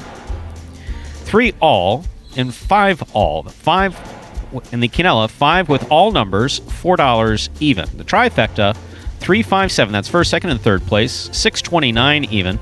3 all in the Quinella, $2.20. That means that no one who placed a Quinella wager had it 3-5 or 5-3. Therefore, there's a consolation payoff. 3 with all numbers and 5 with all numbers. Up next, Game 6. Spectacular 7 singles match. Play to 7 points. Points double after the first round of play. There's a scratch. Game 6, post 6. Scratch Jedden. Replace Jedden with Tennessee. Game 6, post 6. Scratch Jedden. Replace Jedden with Tennessee. And a question has been forwarded by producer Lindsay. I like saying producer Lindsay instead of... I don't want to say lovely Lindsay every time. Yeah. Producer Lindsay. You got to keep... No, she's a great producer, so you got to give her that as well. If it weren't for Lindsay, there would be no Jai-Alai Channel. None of this is possible. Nope. What she got. So she's the one who gets full blame. I mean, responsibility. Fan question. Fans are wondering about the tape on El Barba Sesto. Sorry, that is a trade secret, and we're not going to talk about it. That's actually, we talked about it yesterday. Cestas that these players play with are just like traditional highlight cestas. They are traditional highlight cestas. The only difference, and there are a few traditional players that play with what's called synthetic membrane. So you have a frame on the cesta that goes all the way around the edge, and then you have ribs, and then it's woven, just like they're wicker baskets. And usually we use chestnut for the frame and the ribs and the wicker reeds. But in our case, we use synthetic membrane. We believe that we can get a little bit more time out of cestas by using synthetic membrane. But from the constant, all the baskets are handmade from scratch. And with our baskets, our frames and ribs all come from Spain, so that's chestnut material. But the ribs, every time the ball comes in, especially when you stop a hard ball, it becomes a little softer and a little softer and a little softer. And the softer it gets, the more that will affect the way a cesta throws. There's this time when you first get a cesta where you get such power out of it. Yeah. But it's a little difficult to catch with because it's hard. Then it gets softer and softer and softer. Then it's perfect to catch with and perfect to throw with. Then it gets a little too soft. So you reinforce with tape. Usually it's strapping tape. So that's tape with the fine thread through it. So usually use strapping tape, but we didn't have any strapping tape back here, so he came back here. His cesta was a little weak, was affecting his throwing, and we looked around, and the player manager found this orange tape. So limited supply. That's all exactly. we got. So there's nothing really specific about it other than it was the tape at hand at the moment. Yeah, and think about the baskets. Like in baseball, you have a glove. When you get that glove originally, it starts out. It's very firm. Doesn't open the catch, the area to catch it isn't really that big. So, when I was playing baseball back in the day, like oil, you'd bake the mitt to try to get it softer. So it's sort of similar in highlight. You need that pocket to get softer, and it's much easier to catch because at first, like you say, you get a baseball glove, there's not much room to catch. It's hard to open, hard to close. So kind of a good comparison there for people that might understand baseball. It's not, right away that glove isn't perfect. You really need to get used to it, and everyone has their own, piece of equipment. Everyone likes it a little bit differently, so that's also unique. That's also the first time I heard that story. Why chestnut? Is it just a durable nut, or what's the? I don't know. This is getting into the semantics. No. That is an excellent question. I don't know. Realistically, when you think about where the game was created, so yeah. This stuff comes from the Pyrenees Mountains of Spain and France. So of the different types of woods, I have to imagine that they experimented over the years with different types of woods. But I've never seen any literature, and if I did, I couldn't have read it because it would have been in Basque or Spanish. So I haven't. So I don't know specifically why. But chestnut has both give and it's strong. So interesting. So, and actually, that would seem perfect. Like for instance, I do know someone down here experimented with a pine frame at one point. We're going back like 30 years, and it was an amateur play, and I don't think it worked. I don't think it lasted at all. Yeah. Pine is very durable, but it had no give, and then when it did break, it just snapped. I took a woodworking class in high school. This is still way above every one of my knowledge. So last year, the year before, I made a cutting board. I don't think that would really help very much. Did you make a cutting board? Yeah, that's nice. My parents have it. My grandparents have one. It's cute. I wish I could show it to you. But, did you put their initials on it? No. I'm not mocking you. I'm serious. I'm curious about that. It kind of broke after we washed it once or water, and it kind of cracked a little bit. It's a shame. But as a man that understands the wood, it's interesting. I've never heard of like chestnut and the strength. So I guess it kind of makes. It kind of makes a little bit of sense, like knowing about different types of wood. Some are more durable than others. So and the cestas here, they do break. Yes, that's what you were talking about. They do. So they you need to have the best material there. They break, and then we need to chalk up another few shekels to get a new just cesta. a couple. Yeah, it's not. They are not cheap. No, they're definitely not cheap. Third and final call for all wagering in Game 6. Last call. Reminder to scratch Game 6 post 6. Scratch Jed and replace Jed and Witt, Tennessee.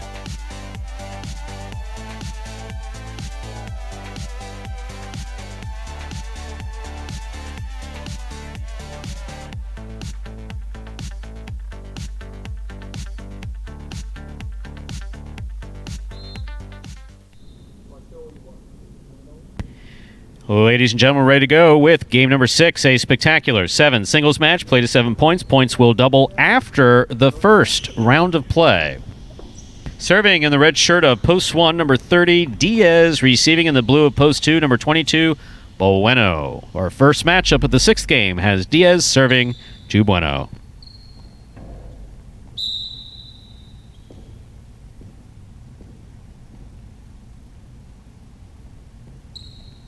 There's the serve. Game 6 has begun. Nice catch by Diaz. Backhand play high to the front wall. Bueno has it at the 10 line. Forehand rebote. Saved with a little twist by Diaz. Here's Bueno. Outside placement. Stopped on the forehand of Diaz. Diaz gets it. Tries to get over Bueno's head. Good enough. Point 1. That'll bring to the court the white shirt of post 3, number 77, El Barba.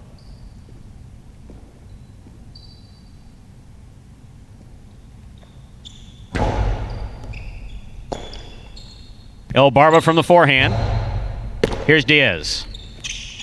Back to the inside with a hard throw. Diaz goes forward just like he should have. Caught it on the forehand nicely. El Barba backing up. Great shot. Way to hang in there, Diaz. That was excellent effort by Diaz, trying to get it back inside. Good placement by El Barba. Kept him outside, put it back inside. Well played. Point 3. Green shirt to post 4 receives. Here's number 1, Anderluck.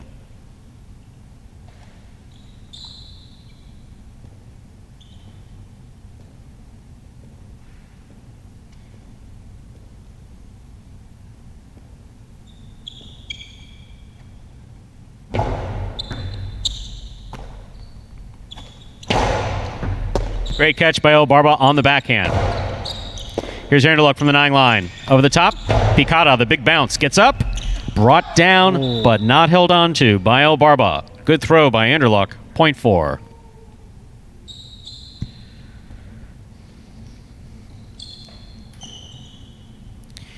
In our next matchup, Anderluck serves to Ikeda in the black of post 5.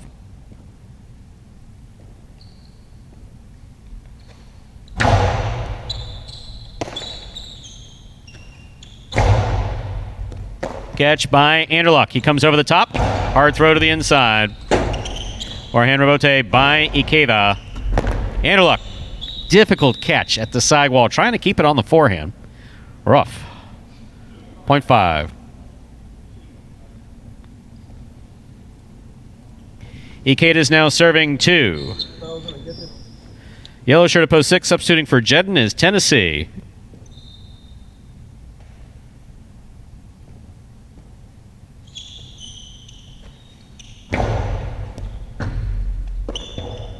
Point 5.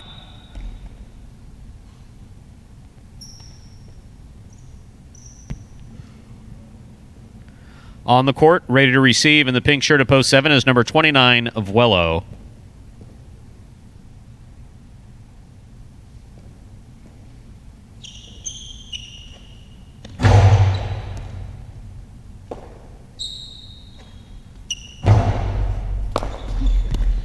Point 7.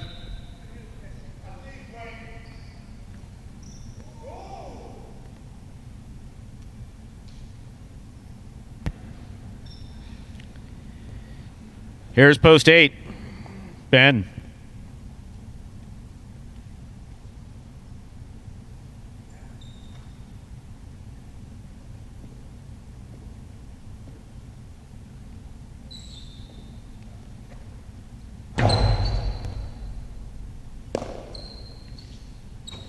Powerful throw by Ben. Vuelo for the rebote. Vuelo with the rebote to the floor. Point 8.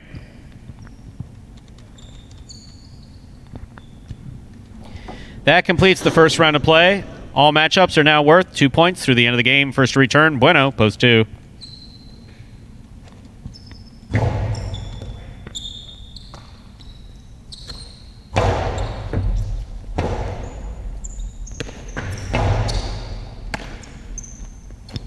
Karen by Bueno does not open up. Ben's got it at the 10 line. Hard throw, caught by Bueno in the air. Forehand rebote. Yep. Scores on the second bounce, point 8. Ben has 3 points. He serves to the returning one post, Diaz.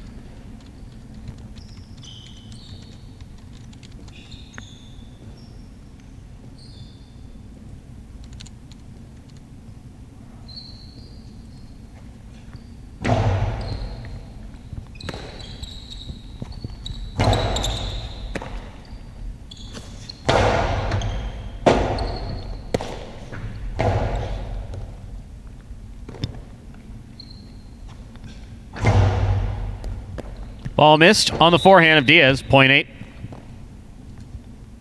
Possible game point for the purple shirt at post 8. Ben trying to stop him. El Barba.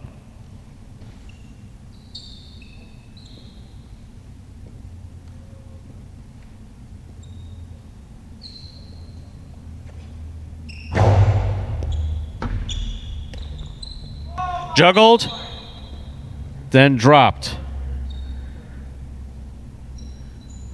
Point on game, post 8, Ben. 5 places, 4, 7, 1, and 3. Playoff for third place. 4 first serves to 7.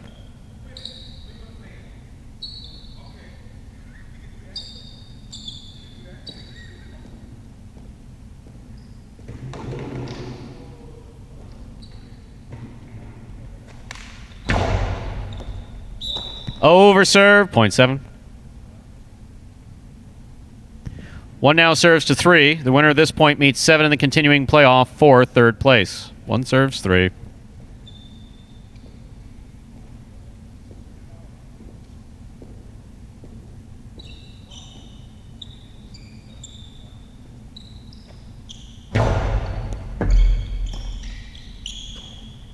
El Barba on the backhand. Great catch by Diaz.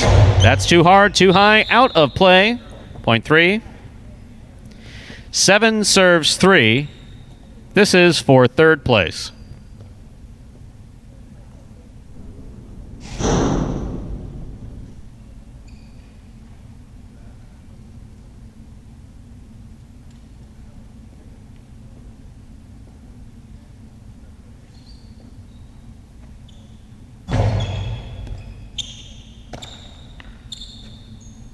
Picada, big bounce. Volo backs up, makes the catch. Off of El Barba Sesta, the ball goes. Third place finish for post 7 in the pink shirt. Volo.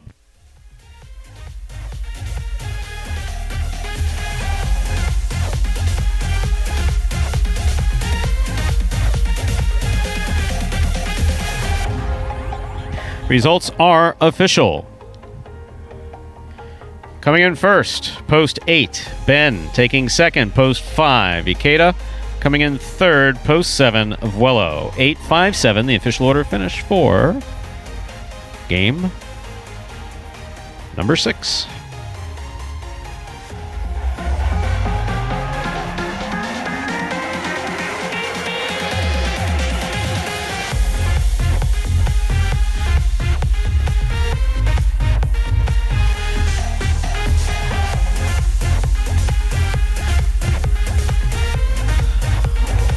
Overall, not a bad game. Yeah, well, we're getting into the meat of it now. So, what of it? The meat of the performance. We're getting into The those, meat the of the meat of the performance. performance. We're getting the high-level player. The meat of it. Yeah, we're getting to those feature games, and feature players, and the meat of it. Big protein guy. Yeah. I've learned from all these guys. It's all about muscle building and protein. Yeah, they All these guys on this roster? most of them. Yeah, The football guys. Yeah, let's call it. We'll call them football guys. That gives us our prices for game number 6. The pick 3, 7, 3, 8. 3 of 3 numbers returning $604.80. Quinella, 5-8. That's first and second in any order. 5-8 or 8-5. $40.40. The trifecta, 50-cent price, 857. That's first, second, and third place finishing $203.50.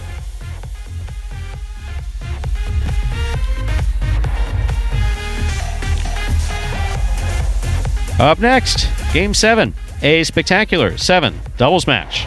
Play to 7 points. Points will double after the first round of play. There are 2 scratches in Game 7. Game 7, post 1, scratch Ron Ron. Replace Ron Ron with Ben. Game 7, post 1, scratch Ron Ron. Replace Ron Ron with Ben. Game 7, post 2, scratch Jedden. Replace Jedden with Fred.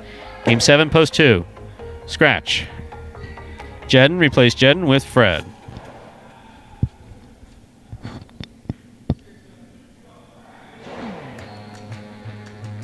Post time for Game 7, just about 8 minutes away. And I understand that we have an interesting video. fired up about it, Stu. Been fired up since I haven't seen you this excited in a year. Yeah, years. No, this is great. So what we've been doing, the course of last year, we had all the game film, and we said, why not make sort of like a collection of the top plays? You know, we've got a bunch of different types of shots. You've heard words like rebote, caroms, two walls, and then we have some just general, like the best plays. So we wanted to show you guys the best plays of the last year. Compiled all those into a couple different top 10 videos. I believe there should be about 8 to 10 of them. And we got the first one. It's going to debut live here on the Jai-Alai Channel. This one's going to be the top 10 rebotes from the 2019 season. I'm excited. Take a look.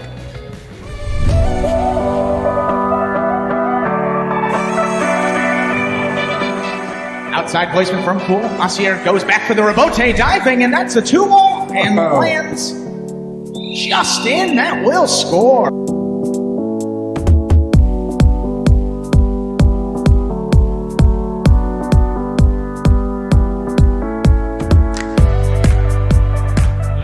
Four line, outside placement stopped by Willow. Willow plays it back. Bueno, what a rebote save on the left side.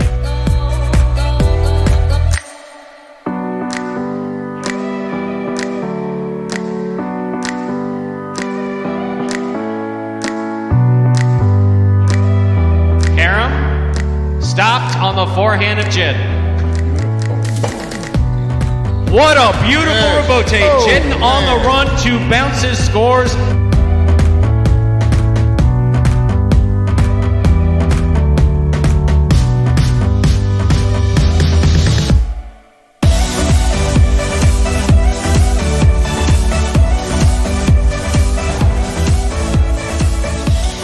Back to the inside, Carballo goes. Douglas with the blind save. Just lobbed it up under his arm. Man.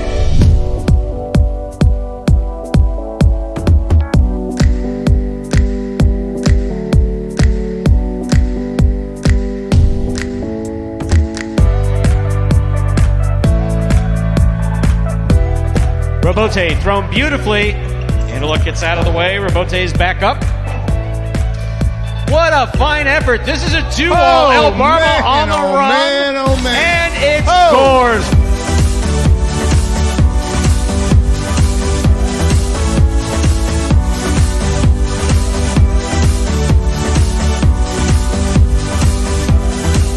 Carballo picks the serve. Here's the reverse. That is a diving save by CRB.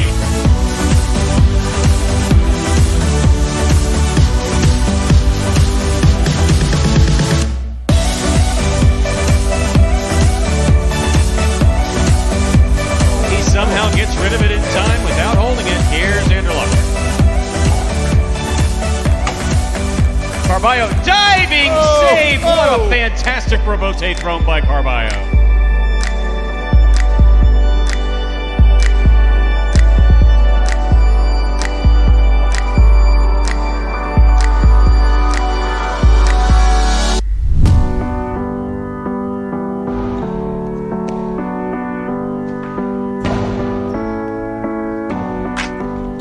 Diving save, it's up, it's in, it scores. That's why you never give up.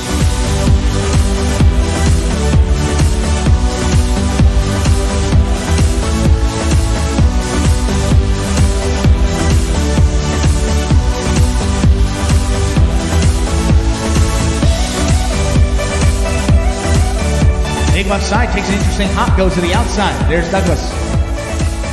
First play back to the inside, high bouncer. Carballo waits for it. Wow. Unbelievable rebote save.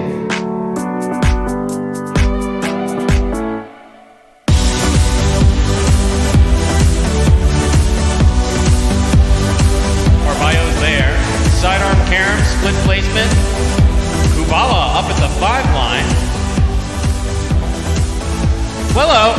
That's in play. That is absolutely in play.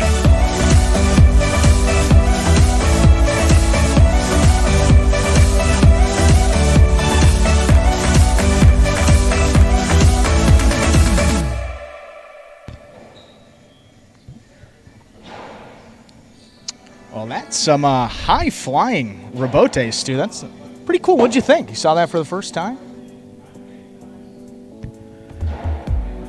Well, what's most important about that, what we just saw, I mean, it's one thing, but what makes Magic City unique is some of those diving saves. Yeah. I mean, in highlight, but even if you're betting on this, Yeah. do you want someone who throws a technically beautiful rebote? No, that's nice when you could see it. Or do you want someone who's going to dive on top of their head to get that ball to the front wall? The never say die attitude that's specific to here at Magic City Jai-Alai.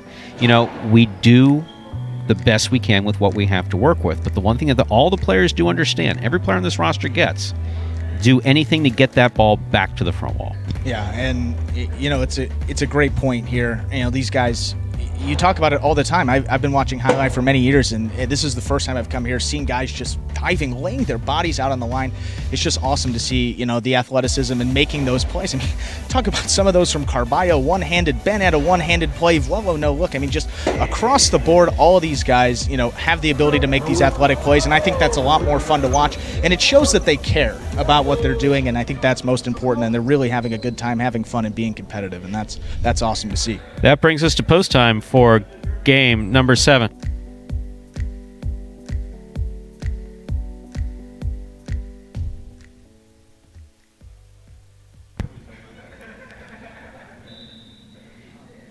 Here is game number 7, Spectacular 7 scoring. Serving, red shirts at post 1, Rock and Ben. Receiving, blue post 2, Cool Fitness and Fred.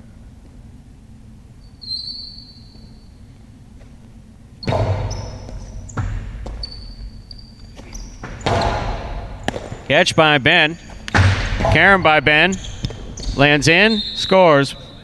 Point 1.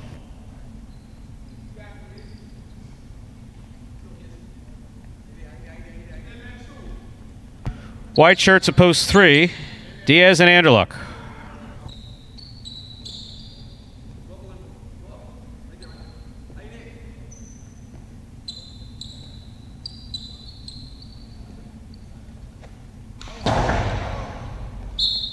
That's an underserve. Point 3. Our next matchup has Diaz serving to the green shirts of post 4, CRB and Vlelo.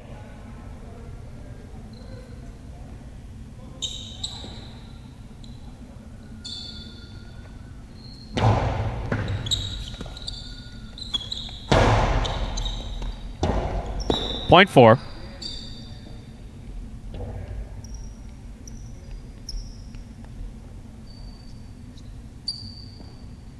Black shirts at post 5, Bueno and Tennessee receive.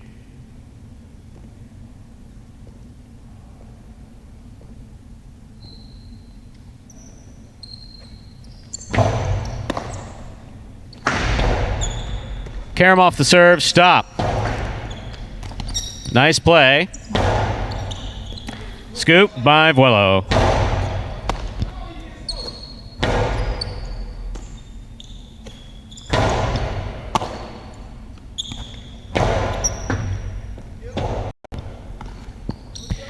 Rebote save, off the court, point 5.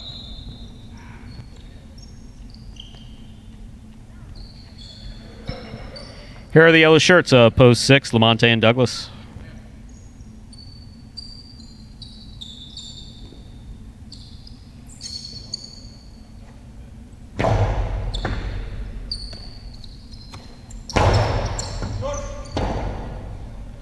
Rebote forehand, caught by Douglas. Here's the backhand.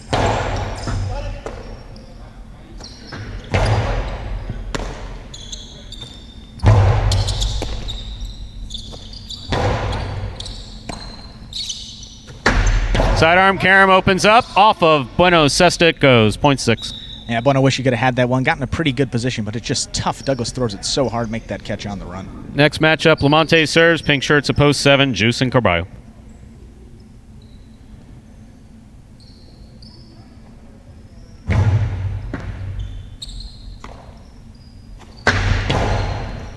Lamonte stops yet another one. Carballo from the backhand. Douglas on the backhand.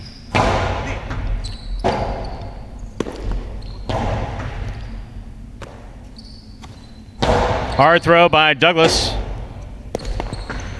Save again. Low and hard.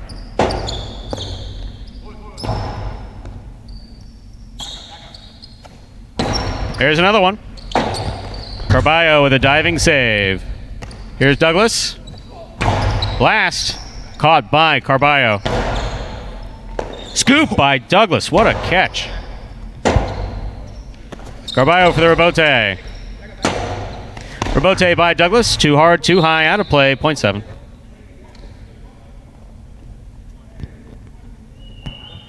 Here's post 8. Asier Kubala.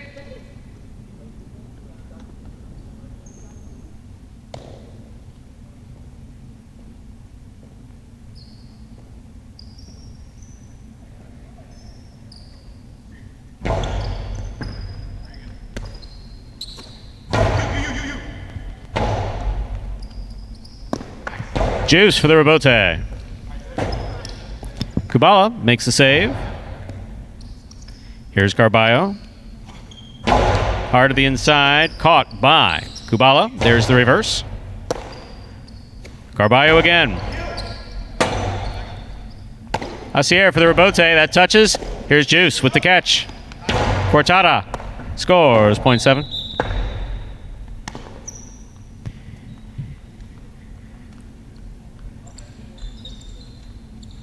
That completes the first round of play. All matchups are now worth 2 points. First to return, post 2. Cool Fitness and Fred.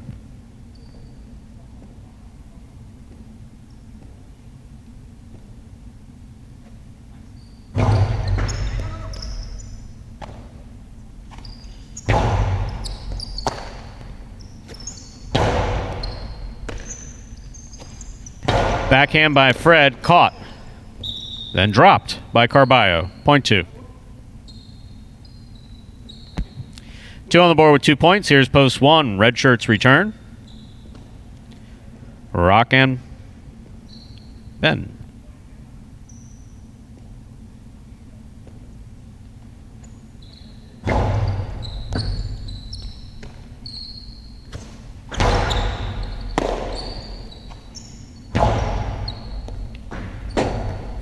Point 2. 2 on the board with 4 points. Here's post 3. Diaz and Anderluck.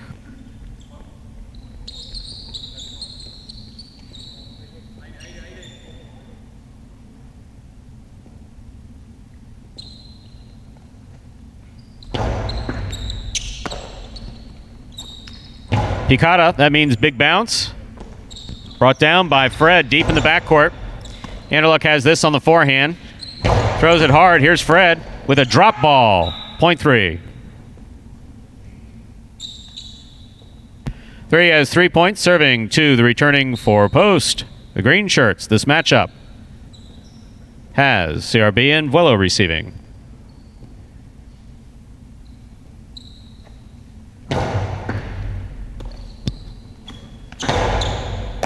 What a catch by Diaz. He puts it back to Vuelo. Vuelo knocked it down. 0.3. And just such an advantage for that team, having Diaz in the front. Really good catcher of the ball, helps him get that point. Possible game point for the white shirts at post 3. Diaz and Anderluck trying to stop them. Bueno and Tennessee.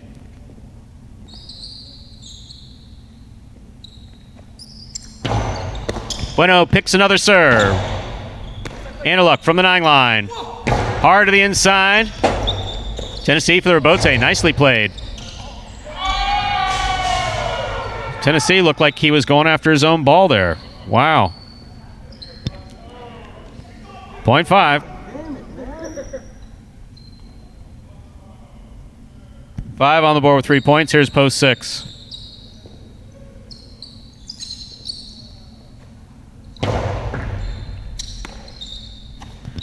Douglas, powerful reverse rebote coming all the way out. Here's Bueno.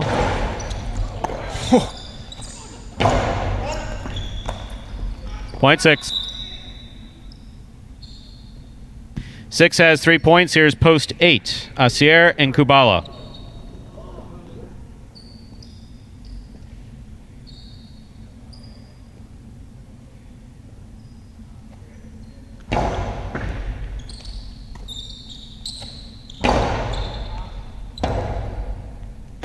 Excellent rebote save by Lamonte. Here's Asier throwing it off the court. 0.6. Possible game point for the yellow shirts of post 6. Lamonte and Douglas trying to stop them. Juice and Carballo.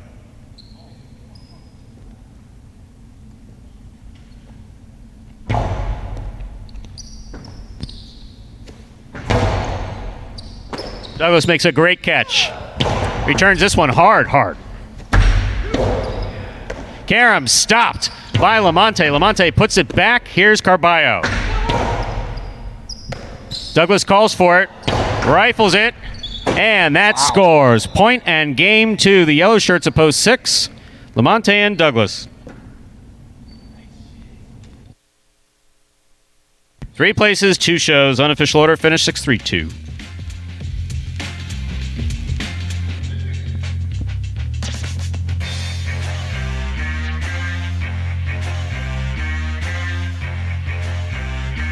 Results from Game 7 are official. Coming in first, post 6, Lamonte and Douglas. Taking second, post 3, Diaz and Angela. Coming in third, post 2, Cool Fitness and Fred. 6-3-2, the official order finish for game number 7.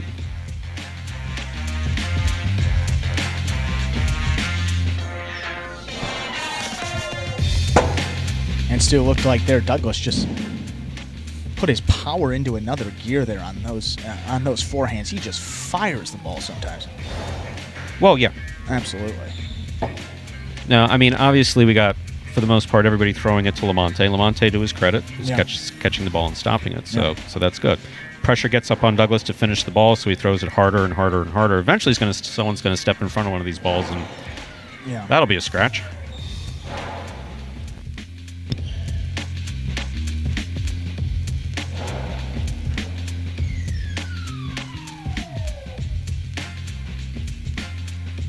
And we're just awaiting our prices from Game 7.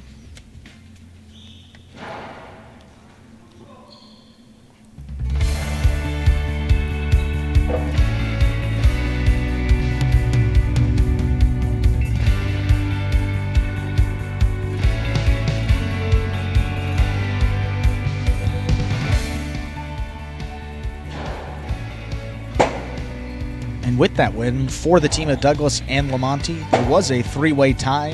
Ikeda and Fred took one of the first 2 doubles games. That gave them 4. Douglas and Lamonte, Tennessee and Bueno all had 4 coming into that game. But now Douglas and Lamonte in the lead with 5 wins in that doubles tournament.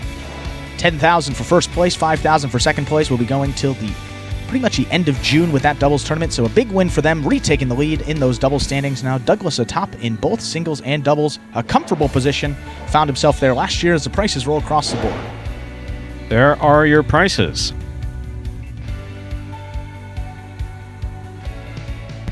$2 Quinella, that's first and second in any order, 3-6 or 6-3, 26.40, trifecta 6-3-2, 129.60.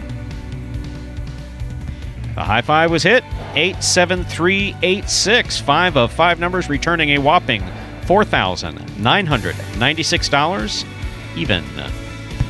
That jackpot gets reset for the afternoon performance. $2,000 guarantee in the high five. Congratulations, obviously, to the winner of that $4,996. Up next, Game 8, a spectacular 7 singles match. Play to 7 points. Points double after the first round of play. There are 2 scratches in Game 8. Game 8, post 1, scratch Jedden, replace Jedden with Ben. Game 8, post 1, scratch Jedden, replace Jedden with Ben. Game 8, post 7, scratch Ron, replace Ron with Bueno. Game 8, post 7, scratch Ron, replace Ron with Bueno. Game 9, post 5, scratch Ron, replace... That's actually Game 9. I don't know why I'm going ahead to Game 9. Well, we like the Superfecta. It's an exciting game. You played a little more points. I like the way you threw me one on that one, but no, that was my screw-up. No, just 2 scratches in Game 8. Ben goes in for Jedden. Bueno goes in for Ron. Post time, just about 7 minutes away. And we were mentioning, Stu, that these are sort of the feature, well, not sort of, they are, the feature singles games here, the better players on our roster. When Ron comes back, and a couple of the other guys you see, Jedden and Ron both scratch, so you're going to have a bigger pool of players to choose from, so those games definitely be getting increasingly more competitive as the season goes on. These ones should be a dandy for you to watch here. Give a standings update. So obviously a lot of these guys playing in the features game will be in the race for that top spot in the singles standings, which will pay $15,000 at the end of the year, $10,000 for second, $5,000 for third. In taking a look at the standings, Ikeda and Douglas, as we mentioned, Douglas tied atop the standings for singles. He's leading in doubles as well. And Ikeda also tied with 12 singles wins. Him and Douglas atop the standings. There's Anderluck in a solo third place. He has 9 singles wins.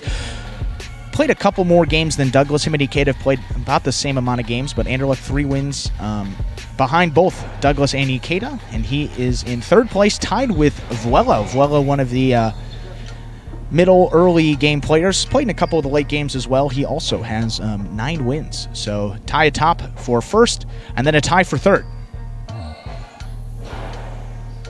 And we'll be seeing in this game a lot of the guys near the top, but a couple of guys at the bottom as well. I mean, you got Carballo, you've got Kubala.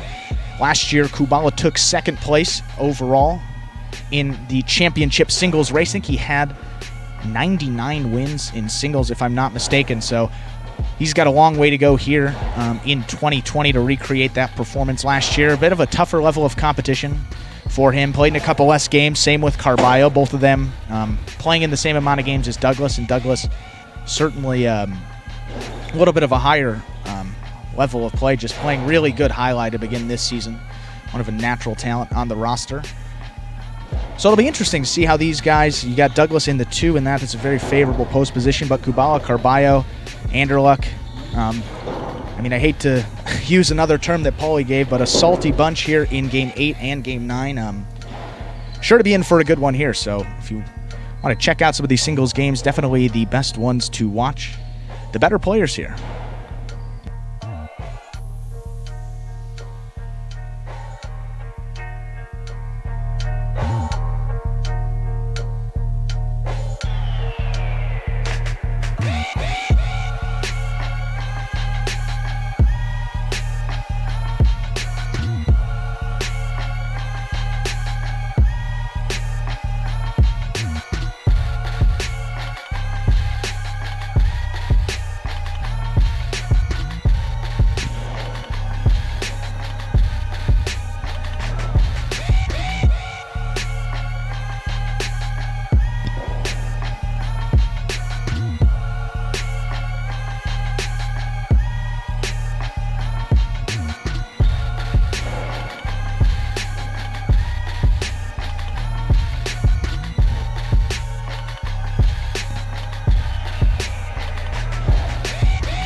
Anyway, working with these player bios, and some guys have filled these out and given us some information about themselves. Take a little deeper dive into number 22, Bueno. Interesting reason why he picked that number 22. Well, it says here Catch 22. I don't know what that means. That's a book, I think. Interestingly enough, the 22nd is his birthday, but most importantly, most notably, his dad, Benny Bueno. Highlight, one of the great highlight players here. Wore number 22 for 25 years, so paying homage to his father there. Wearing number 22, you'll see that on the back of the jerseys. The players have 2 numbers. The number on the front is that post position number, so you don't want to be confused with those 2 numbers. The first number is the post position, and those will always be 1 through 8. And yes, these guys do have 8 different color jerseys because those post positions do change every day. Program is made, they're put in a different post position, so they have to have 1 color jersey in case, whichever post position they get assigned to, they have to wear that corresponding color. And then obviously those jersey numbers on the back, you see they range, typically in highlight you don't have those numbers 1 through 8 because it's a little bit confusing because there's the same number on the front. That was a mistake that we made first year. Yeah, that was definitely a mistake. We allowed players to choose their numbers, and can you pick any number? Sure. Yeah. You can pick any number. Now, I will say this. I was not here when that mistake was made, so I'm not taking responsibility for that one. But, yeah, and obviously from I think that one of the videos says that the numbers on the back of the jersey are for fun, which is kind of funny. I think it's. I mean, that's actually how the players are entered into the game. That's how their prize money's kept. That's how it's all by their permanent player number. Making money's fun. Yeah, you see, there exactly. You go. It is just. So the number on the back of the jersey is the permanent player number, and yes, as you mentioned, each player has 8 jerseys. So the number on the front is going to be the same number on each jersey for the color. So all the yellows are going to have 6. All the 8s are going to have. See, I did it again. All the purples are going to have 8. All the blacks are going to have 5. But the number on the back of the shirt is specific to each player. And yes, one of the most common questions I've been asked for 25 years, maybe 30 years, is do they all have 8 shirts? Yes, they all have 8 shirts. Yeah, it's 1 in each color. Good business for the guys who are for making the jersey highlight shirt. Yeah, those guys are. Not once upon a time, the jerseys that we used in World Highlight, you'll see a lot of pictures. You'll be able to see them. The jerseys that were used in World Highlight were a combination. It was 2 synthetic type combination, Banlon and something else. And they lasted for 25 years. I mean, it was phenomenal. The shirt's great. That's great. Yeah, now you can't find that material anymore. Fortunately, this rambling brings us to the beginning of Game 8. Spectacular 7. Singles match, played to 7 points. Points double after the first round of play. Serving in the red shirt at post 1, substituting for Jedden is Ben, receiving in the blue post 2, Douglas.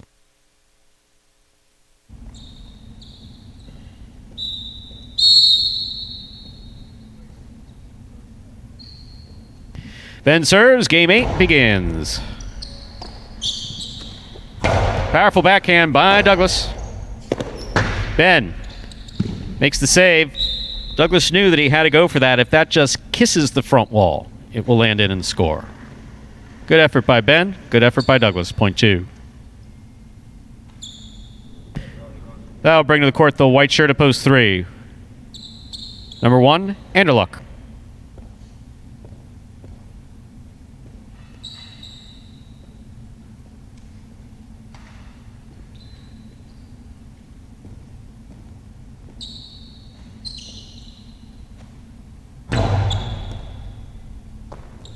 Ball missed off the serve, point 2. 2 now serve to the green shirt at post 4. Here's number 25, Kubala.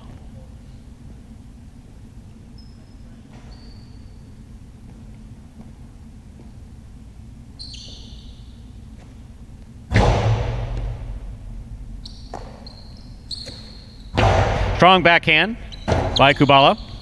Rebote by Douglas. Hard to the inside it goes. Here's Kubala for the rebote. Cortada from the inside, thrown really hard and scoring, point 2.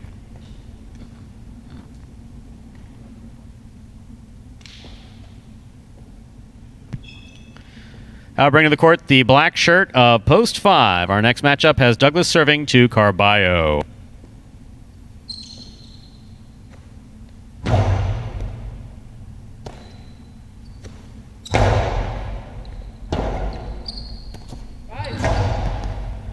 Rebote missed, point 5. Carballo now served to the yellow shirt of post 6. Here's number 77, El Barba.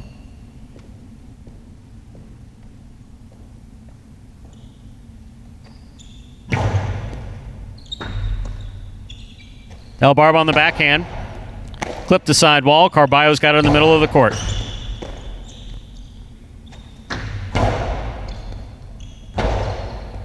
Point 6 rather. Our next matchup has El Barba serving to the pink shirt of post 7. Substituting for Ron is Bueno.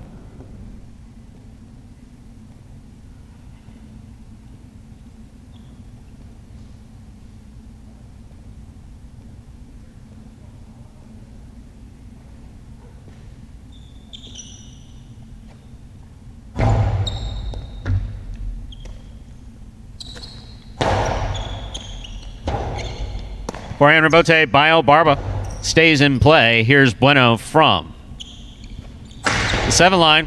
Yep. With a carom. That scores. Point 7. Carom's been working for him all day, Stu. Here now to complete the first round and receive, wearing the purple shirt of post 8, number 23, Ikeda.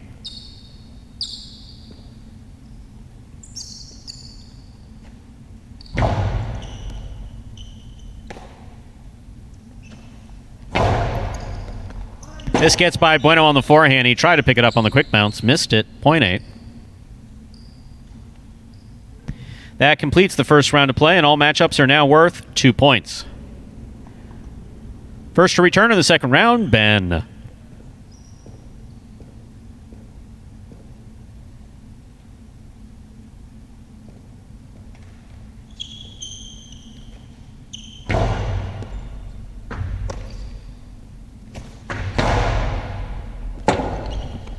Robote forehand save by Ikeda. Here's Ben. He steps in at the 7 line.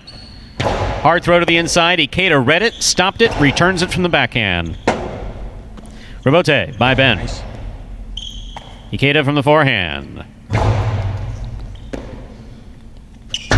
Karen by Ben.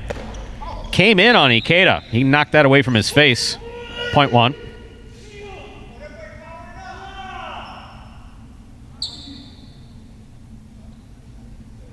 Receiving in the white shirt at post 3. Here's Anderluck.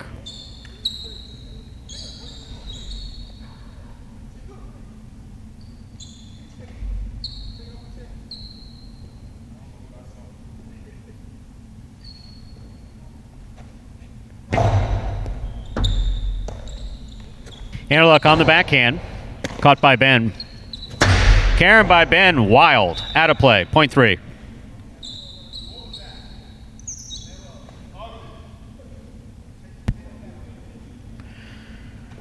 He will serve to the green shirt at post 4. Here's Kubala.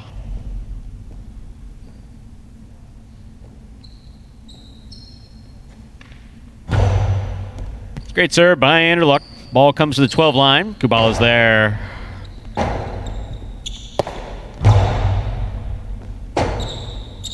Forehand rebote by Kubala. Anderluck going for it. Just got a second. Late start. Point 4.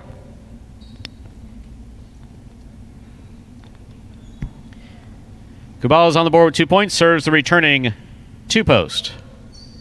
Douglas.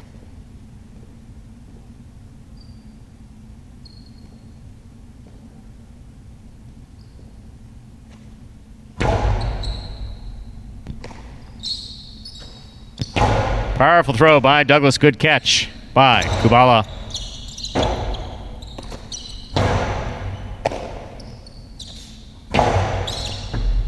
Douglas with a good pickup on the backhand. There's a hard throw. Catch by Douglas. Back to the inside he goes. Kubala's hustling. That's an excellent rebote save by Kubala. Beautiful. Another hard throw to the inside. This one scores. Point 2. Yeah, it didn't give him a chance on that second one there. Fired it to the inside. No rebote coming out. Possible game point for the blue shirt at post 2. Douglas trying to stop him. Post 5, Carballo.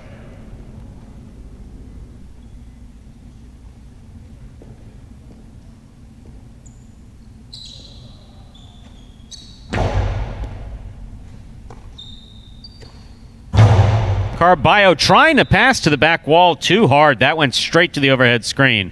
Point end game, post 2. Douglas. 2 wins it. This is a playoff for second and third place. 1, 3, and 4 will play off. Ben first serves to Anderluck.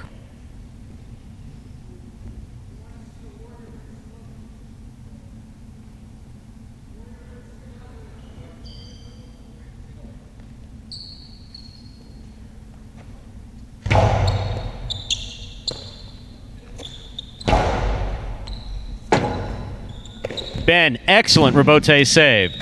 Just fell short of the front wall. Good effort by Ben, point 3. Possible place point for post 3. Anderluck trying to stop him. Kubala.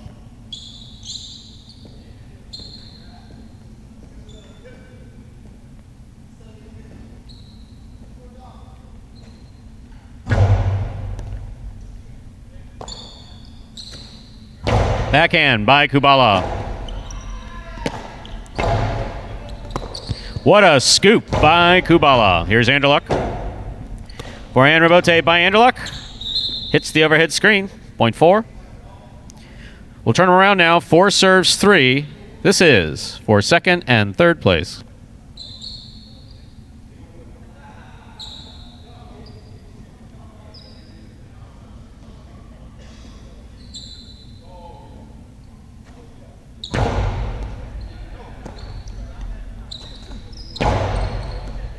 Catch by Kubala.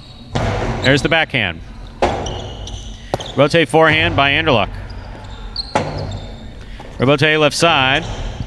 Gonna score, clipping the sidewall.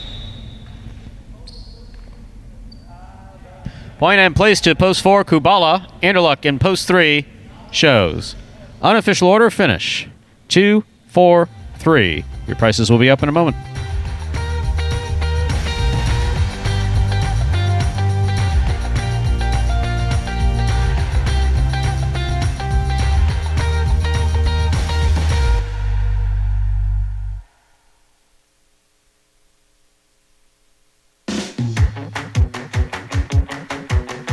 Results from Game 8 are official. Coming in first, post 2, Douglas. Taking second, post 4, Kubala. Coming in third, post 3, Anderluck.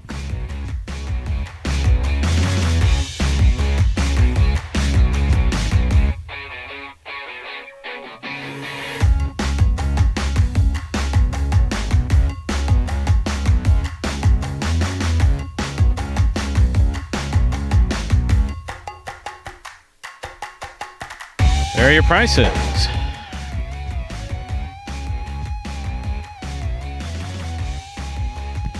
$2 Quinella 2-4. That's 2-4-4-2. First and second in any order, $36. Trifecta 2-4-3. First, second, and third place finishes, $180.20. Mighty Ocho, the jackpot wager, 138 738 62. 4 of 8 numbers returning $3.30. There's $521.60 in the Mighty Ocho jackpot.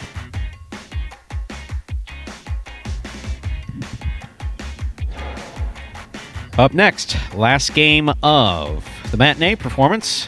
A spectacular 9 superfecta match. Next game is played to 9. That's 9 points. All points will double after the first round of play. There is a scratch. Game 9, post 5. Scratch Ron Ron. We replace Ron Ron with El Barba. Game 9, post 5. Scratch Ron Ron. Replace Ron Ron with El Barba. Post time for Game 9, just 8 minutes away. And for those of you who are not familiar with Spectacular 9, here's a video to let you know what it entails. Spectacular 9 singles games are played with 8 players. Each player wears a different color jersey numbered 1 through 8 on the front. These numbers are traditionally referred to as post numbers. Post numbers are used to signify the order in which the athletes will play in a game. These numbers are also used for betting purposes. Don't be confused by the numbers on the back of our jerseys. Those are just for fun. Each game begins when the player in the post 1 red jersey serves to the player in the post 2 blue jersey. The served ball must land between the 4 and 7 lines marked on the court's side wall. If the ball lands between those lines, the serve is good and play continues until one of those 2 players wins that matchup. The player who loses the matchup exits the court and waits for his next turn at the end of the rotation. It's important to note that every game has 2 rounds. The first 7 matchups in a game make up round 1. Each matchup in round 1 is worth 1 point. Round 2 refers to all matchups that take place after the 7th and final matchup of round 1. The number of matchups in round 2 varies from game to game. And in round 2, each matchup is worth 2 points. The first player to earn 9 points wins the game.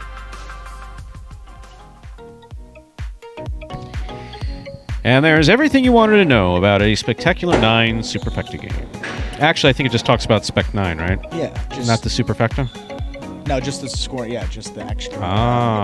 They're pulling to 9. That's a big difference. And talking about the pulling to 9 now, is there any difference in strategy or anything going through your head differently in a 9-point game as opposed to 7s too, as someone that is played before? Or CTFB? Yeah, just the same stuff. CTFB. Yeah, and I think we notice sometimes, they get to 5 points and they're looking up and maybe they think it's possible game point. It's just maybe that last 9th point. You see how hard it is to get, from 5 to 7 or 6, to close out the game, and just that extra point getting to 9 makes it just a little bit tougher to close out. So these games typically, obviously you're playing to 9, so last a little longer, but just on a whole seem to be a little more competitive. Just that last point, in highlight, it's just always been tough to get throughout 2 seasons. So, we'll see how that plays out here.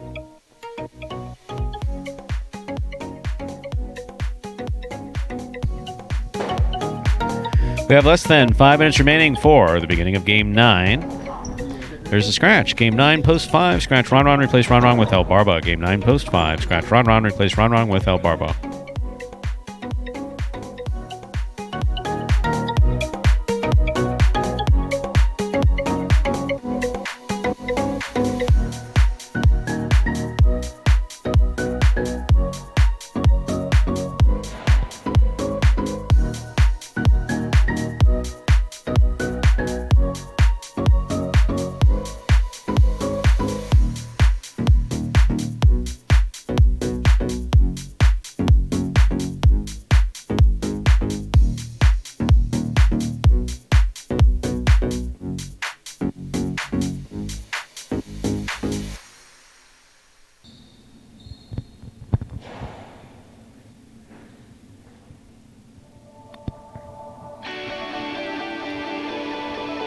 And after that win for Douglas in game number 8, taking a look at his week number 3 now, he's played in only 5 singles games. So some of the lower numbers in terms of games played, but it's not about that total games played, it's about that in the money percentage. And Douglas is a perfect 100% in the money. He's come in first place in 3 of his 5 games, and he is placed in the other 2, Stu. So when he plays, certainly one to look out for. Seems that the public has already known that. We've seen him play these first couple of weeks. Just a ton of power, a phenom of the sport, as we say, and has overtaken the lead in the single standings. Iketo had a couple length lead there after week 2, and just shows you how quickly Douglas can close the gap. If he wants to go out there, he's just got that. It seems like a couple of guys like, LeBron and other sports, he's just got like a second gear almost, and he just can turn it on and just, really overpower everyone out there. And that's playing fewer games. Yeah. That's playing fewer games than anyone else that's in the, I think, what did we say yesterday? It was like, 26 fewer games or something like that? In total, he's played half as many as, some guys that he's competing against in this Game 9, like Ben, El Barba, Bueno, Anderluck. So all those guys have played 11 in this, or 12, and this is his 6th appearance. So half as many games, and is in the money percentage, and that's important with the stats. As Stu just mentioned, it could be sometimes a little misleading with the total number of wins. It's about the games played. And Douglas is in the money percentage, and this is singles alone. And not to confuse the people online, but those stats online combine both singles and doubles. So the stuff that I say, and I'm talking about singles and doubles, I've kept those standings just separately, and these are all done by hand. So if there's any questions, to let me know. So don't be confused if those numbers don't match up, but Douglas leading 65% in the money, and that's the highest on the roster. So that shows you everything you need to know, playing in almost half as many games. We are ready to begin our 9th game, a spectacular 9 superfecta match. This game is played at 9 points. Points double after the first round of plays. Our first matchup in the 9th game has Kubala serving to Bueno.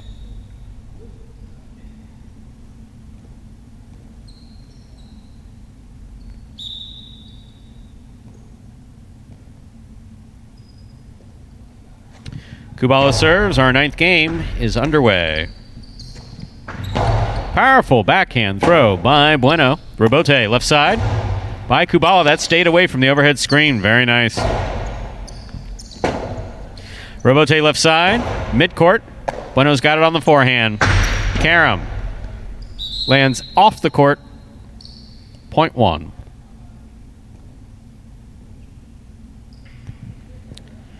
One first up on the board in our 9th game. That'll bring to the court the white shirt at post 3. Here's Douglas.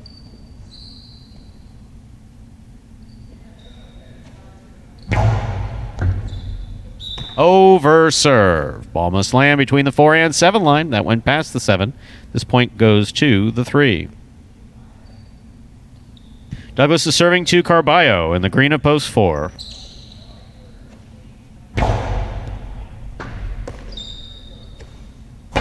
Backhand by Carballo. Douglas to all Robote. Carballo stopped it, missed it. Point 3.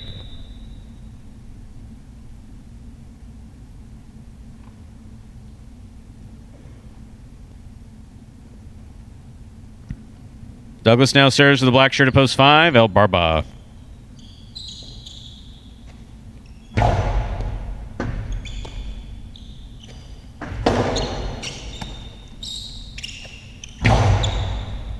El Barba makes a beautiful catch at the 10 line. Here's Douglas. Hard throw, caught in the air by El Barba.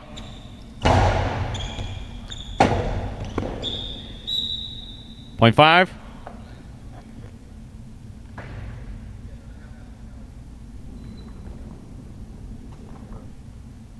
Five serves to the yellow shirt at post 6. Here's number 23, Ikeda.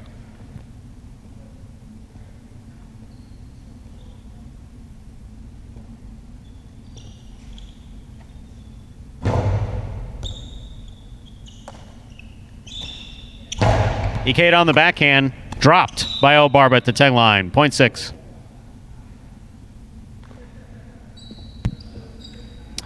On the court, ready to receive, in the pink shirt at post 7 is Ben.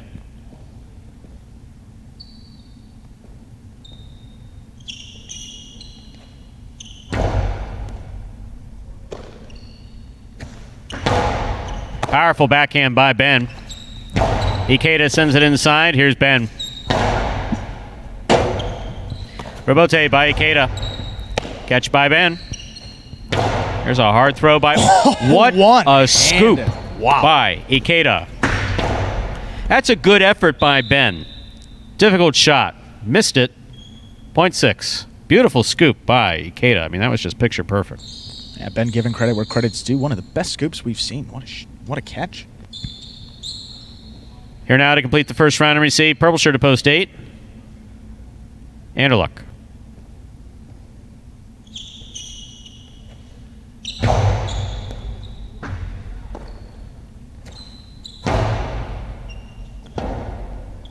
Rebote forehand by Ikeda. Catch by Anderluck. Picata, the big bounce. Brought down on the forehand of Ikeda. Anderluck scoops it up on the backhand. Ikeda from the 10 line. Anderluck on the backhand again. He gets it to pass.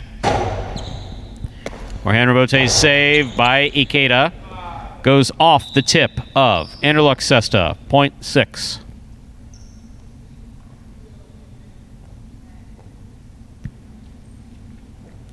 That completes the first round of play, and all matchups are now worth 2 points. First to return in the second round is Bueno in the blue at post 2.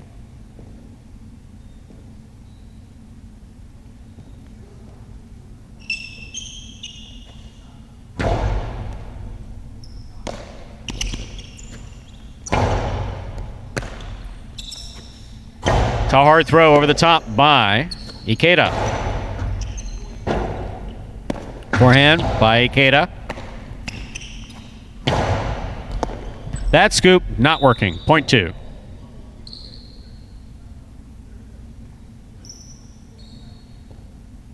Bueno's on the board with 2 points. He serves to Kubala.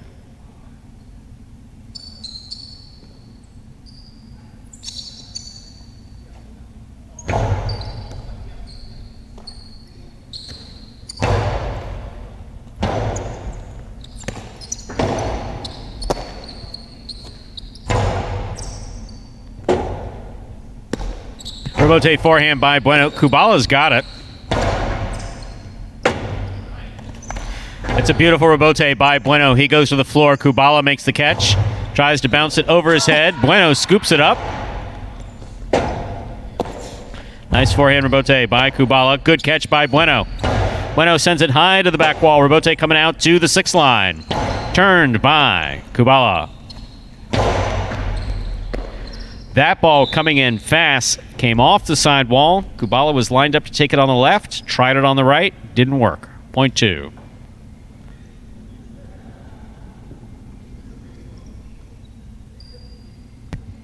Green shirt at post 4, Carballo receives.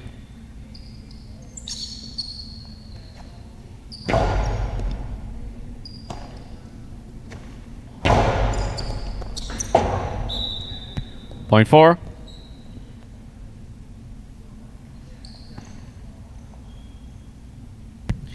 Back and ready to receive in the white shirt at post 3, Douglas.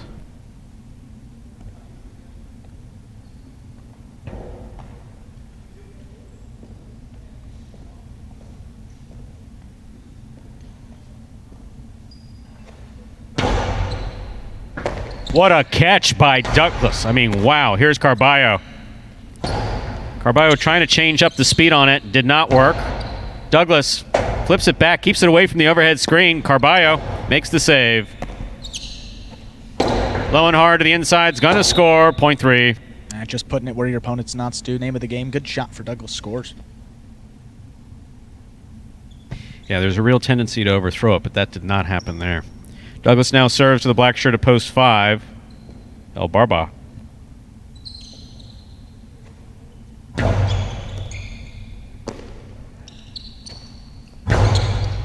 Douglas takes the ball in the air. Blasts it low and inside. Caught by El Barba.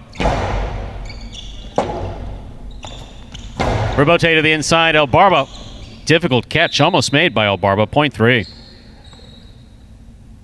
Douglas has 6 points, but remember, this is a 9-point game. Receiving, Ben.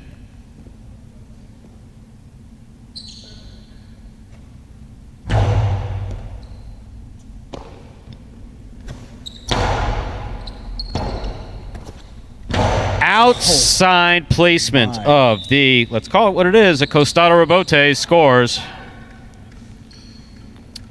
Point 3. Not just the shots, Stu, how quickly he turned that to the outside. Just possible game point, white shirt at post 3. Douglas trying to stop him. Anderluck.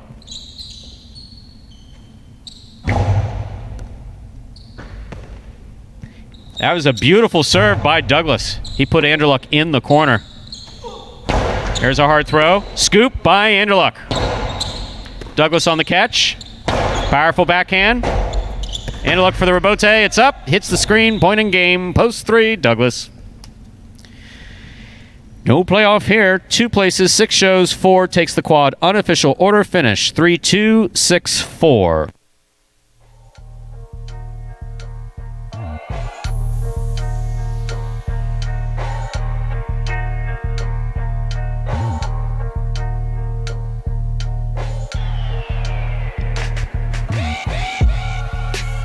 Results are official. Coming in first, post 3, Douglas. Taking second, post 2, Bueno. Coming in third, post 6, Ikeda. Taking the quad, post 4, Carballo.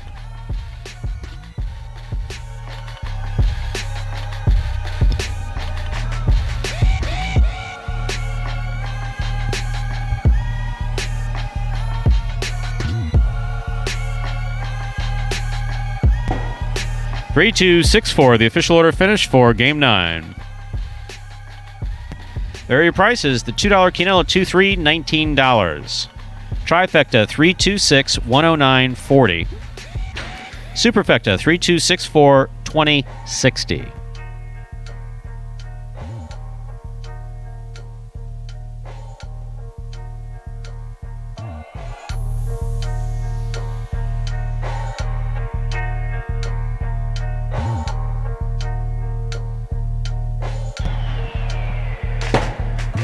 I'm not sure that Douglas can throw the ball any harder than that. I was going to say, Stu, I mean, if you haven't seen him play, that was a perfect example of those last 2 games. How about that outside placement from the Costado Rebote? I mean, he just seemed stunning. Like in a second. I mean, the snap of a finger, he that just was turned absolutely it beautiful. to the outside. There's no question about it. No, there's no chance for Ben to even get and that ball. It is funny. We have people that occasionally chime in, and you know they either haven't been here, haven't felt the weight of the ball, and they talk about, well, no, if I went on that court, I'd break that glass. It's like, yeah. Okay. Yeah, he throws it pretty hard. If anyone's going to break it... If the glass doesn't break with that, it's not going to break. I mean, this guy was a high school pitcher, a top pitching prospect coming out of Never mind high that. school. Let's put it this way. I may or may not have seen him on a court larger than ours. And what he does here translates to the bigger court. It just does. It absolutely does. Yeah. I mean, that's just the way it is. So...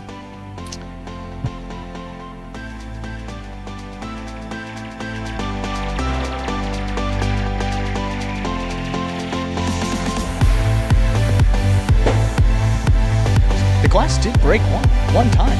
First day. First day. We were real excited about that. Yeah, Scott was thrilled. If you want to see that, it's in Magic City Hustle. So if you're not doing anything, it's worth the $5. Magic City Hustle is actually very entertaining. It really is. You've got about an hour. You'll laugh. You'll cry. You may actually get a few tears. There's a couple touching moments in it. Yeah. Absolutely. No, it's the whole 9 yards, and you got about an hour and a half to start it, and then you can finish it after the afternoon session. How about that?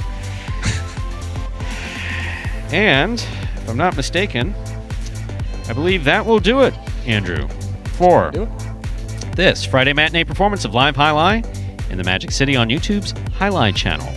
We're glad you chose to join us this afternoon and invite you to join us again at 4 p.m. when we'll play 9 more action-packed games.